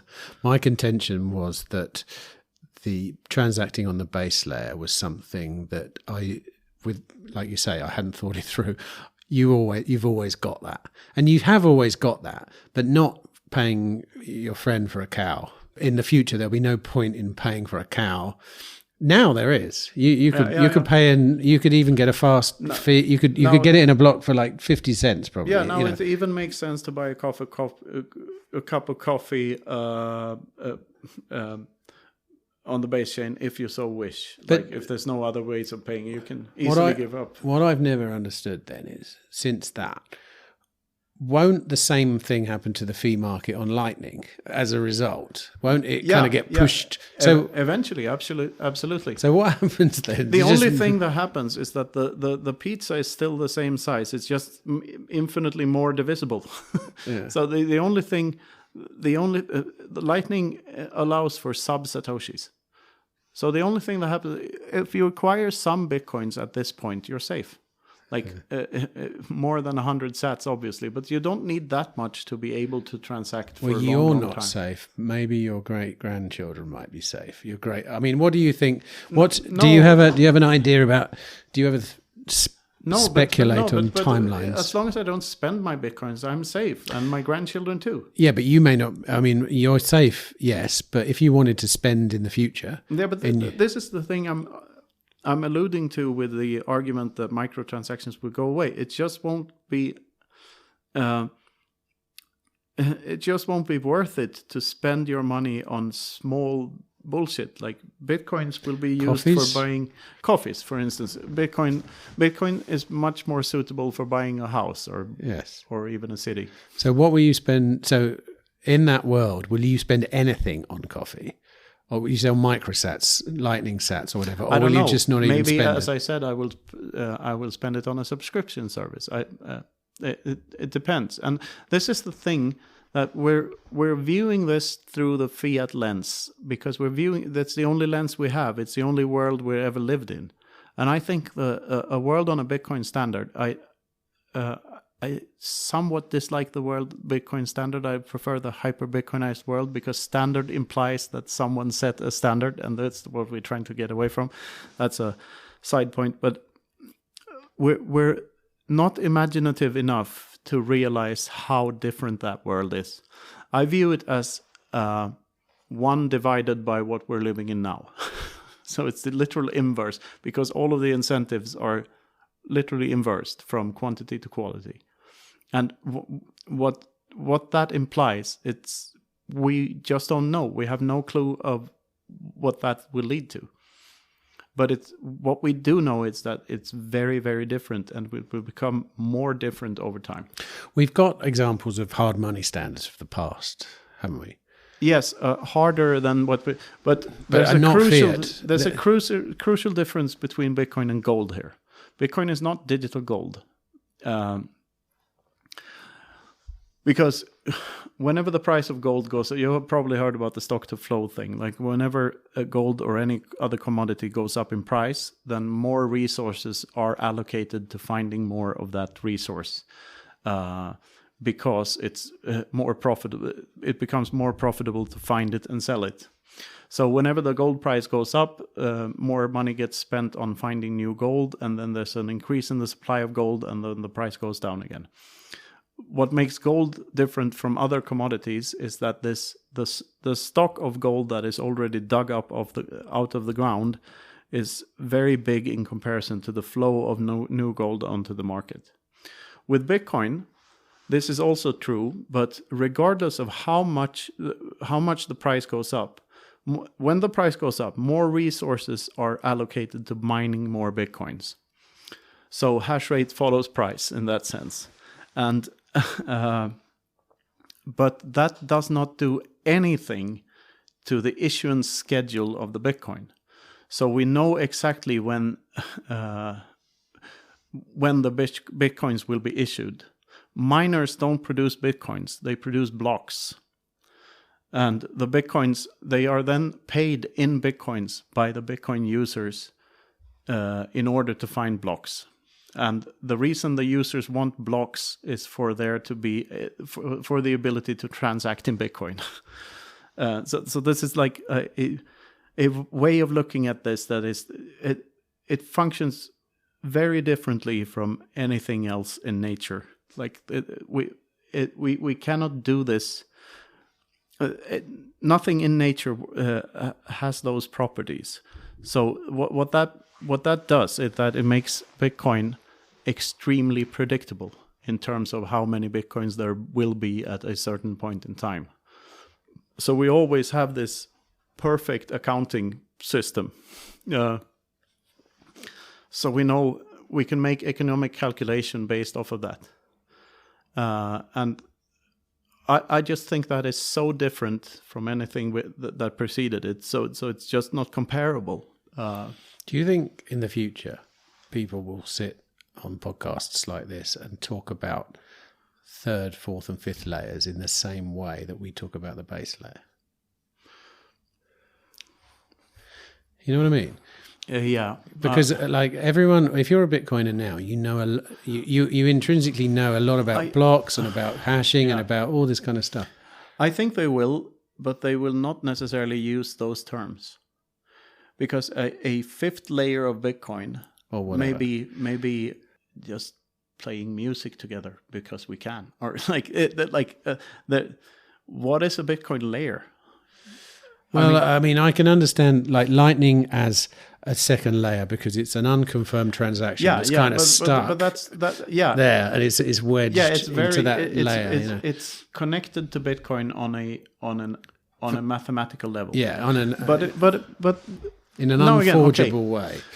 But if Bitcoin is you and me, and it's an agreement on a fixed set of rules, and it's just communication and information, then saying that it has to have a mathematical connection to the base layer is just unimaginative.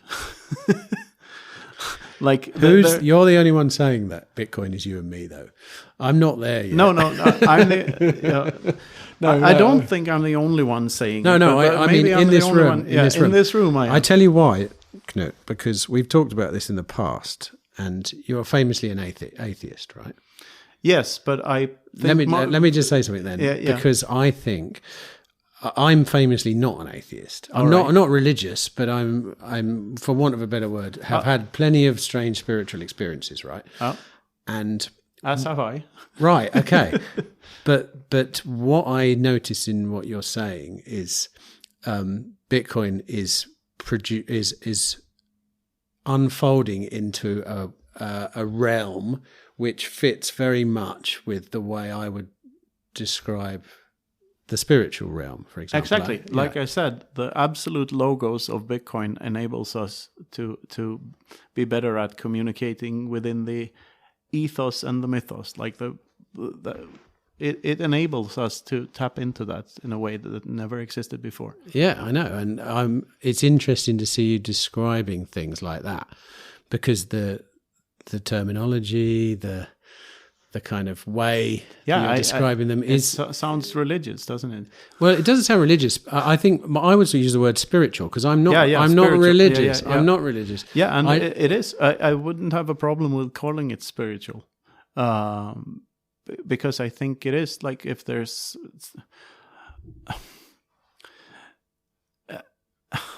Spiritual is also a strange term because in the end it's relationships between human beings. That's what it's all about. It's your relationship with others and it's your relationship with yourself. And Bitcoin changes your view on all of that. I mean, when you were just describing, when you said like, assume we are Bitcoin. Mm-hmm. I'm already thinking of a guy sitting there cross-legged, reaching enlightenment. Because what you described was when you said, oh yeah, but that would seem completely trivial, which is what a state of enlightenment would necessarily invoke. Yeah. If you know what I mean. Yeah. It's almost like you're saying, and you're probably doing, not. You're doing the Channel 4 News thing. It's almost no. I'm not saying So you're saying- what you're saying. I said it's almost like what you're saying is that there is an end game to the Bitcoin rabbit hole, and it is the understanding of Bitcoin, which is the same thing as enlightenment. It's the same thing as the understanding of yourself. Right. Okay. Which is what enlightenment. And others. Right. Yeah. Yeah. It's the understanding that we're all one. That blah blah blah blah. Which is there are across all religions. You do tend to see a couple of memes that are pretty consistent. In line with that. Yeah. Yeah. Yeah. And I do think there's a truth to that, and I say that as an absolute atheist, and that is going to rub some people the wrong way. Check this. So like I'd like to define atheism though. Right. In this sense, atheism is not a worldview, and it's not a belief. It's a rejection of a very specific set of beliefs. Okay. And that's it. It says nothing about how much I buy the Big Bang Theory or evolutionary biology. That has nothing to do with atheism in my worldview. Or in my definition of the world, of the word. Now I said worldview anyway here, but the definition of the word atheism is just that, atheism. I'm not a theist. That's all it says. I do not believe that there is a creator.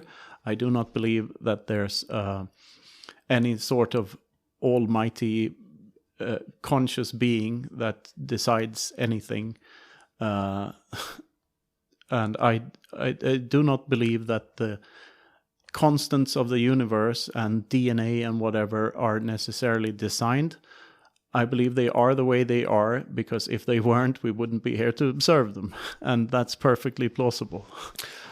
Regardless of how unlikely that is to happen, that seems to be what happened since we're here to observe it. I like going down the spiritual, particularly that rabbit hole. And I was messing around on ChatGPT the other day, just asking it insane questions to try and prompt myself, And it occurred to me that there are a number of religions which predict the second coming or a big cataclysm or a big change around the year 2000. Yeah. And I asked ChatGPT to list me the top 50. Uh-huh. I went that far, and it was still listing new religions which talk about the great coming, the great change, around the year 2000. Environmentalism is the latest right. one. Okay. Now, Bitcoin was discovered in 2009. That's close enough for me. That as a and the curious thing about that is like, Bitcoin has not made me religious, but it's trying really hard. So for instance, I realized in Riga last year, after a couple of deep conversations with Giacomo Zucker and Gigi and Max Hillebrand, that Pascal's wager actually works on Bitcoin. You better explain what Pascal's wager. Pascal's wager is Pascal famously said that you might as well believe in God, because if you don't, if you do, there's a chance that you will go to heaven, and if you don't, you will either nothing will happen or you will go to hell. But the game theory says that you should believe in God and the problem with that theory is that it disregards all the other 5,000 gods that humanity came up with in the past. So which one to believe? And there's nothing. Well, it also discounts the fact that you may not want to spend the rest of your life surrounded by the kind of people that go to heaven. No, exactly. Well. The music is way better in hell. Well, a lot of things would be. I mean, you would imagine. It depends what you consider heaven. Yeah, obviously. And what your ends are. You might like to burn for eternity. And anyway, with Pascal's, if you by God you mean Bitcoin, then by believing in Bitcoin and by choosing to devote your life to Bitcoin, you actually increase its chances of actually becoming godlike. So and an actual force in the world. So you help it become this thing that is insanely positive and overarching, and I wouldn't say all-knowing, but all-encompassing. Well, it is a mechanism to unite people as exactly, well. Exactly. And that is one of the premises. I mean, there's very many things that Bitcoin is that allude to that. Yeah. That it is a set of ideals that you align with. Yeah. You do align with it. Yeah. Cooperation, all these things that it incentivizes. Immaculate conception. It had an immaculate conception, kind of. That's. All right, forget the immaculate conception. No, I named a chapter in my first book that immaculate conception, because the chapter preceding that is called financial atheism. Right. So the way I see it is that we're not in a cult. We're That's the what ones all people that in a cult say. We're everyone else is.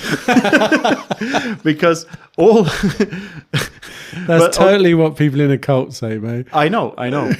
So sure, fine, call us a cult. And I see why Bitcoin is cult-like.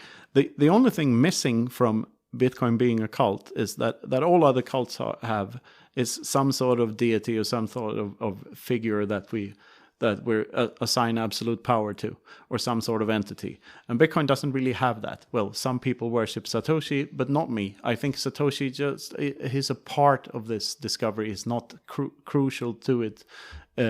Well, he's crucial in that he wrote the white paper, but it's not. That is just a step on the way to whatever Bitcoin became later down the line. So it's some sort of a starting point, of course, but you could view it as Bitcoin has always existed. It's just that the hash rate was infinitely low up until 2009. So element 0 was already there for us to find. The thing is, where was I going with this?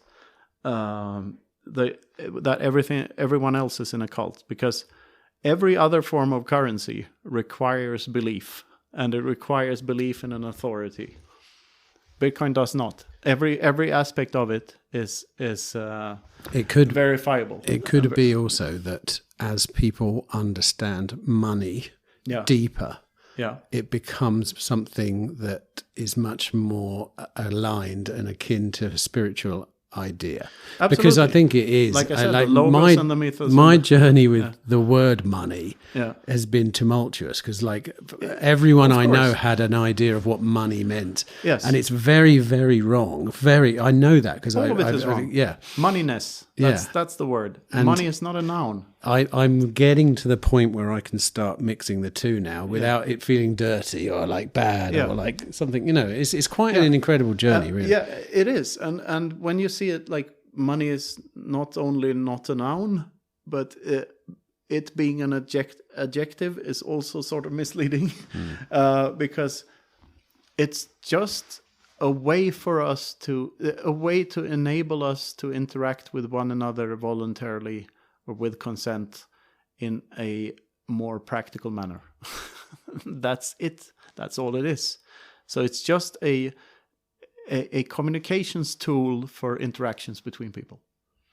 And if Bitcoin is only that, and if it's only this mathematical experiment running in the back of our heads that enables us to be friendlier to one another, to help one another, to trust one another, to explore our relationships with others and with ourselves in ways we never thought of before because we never had the tools to do it, then the funniest part about that is that we had this within us all along, because it's just mathematics. So back to that. All you need is love. We just hadn't found the formula for it before. Like, the Beatles were right. Like, it's just unlocked a way for us to... A Bitcoin private key is a literal key to unlock your heart so you can wear it on your sleeve in public.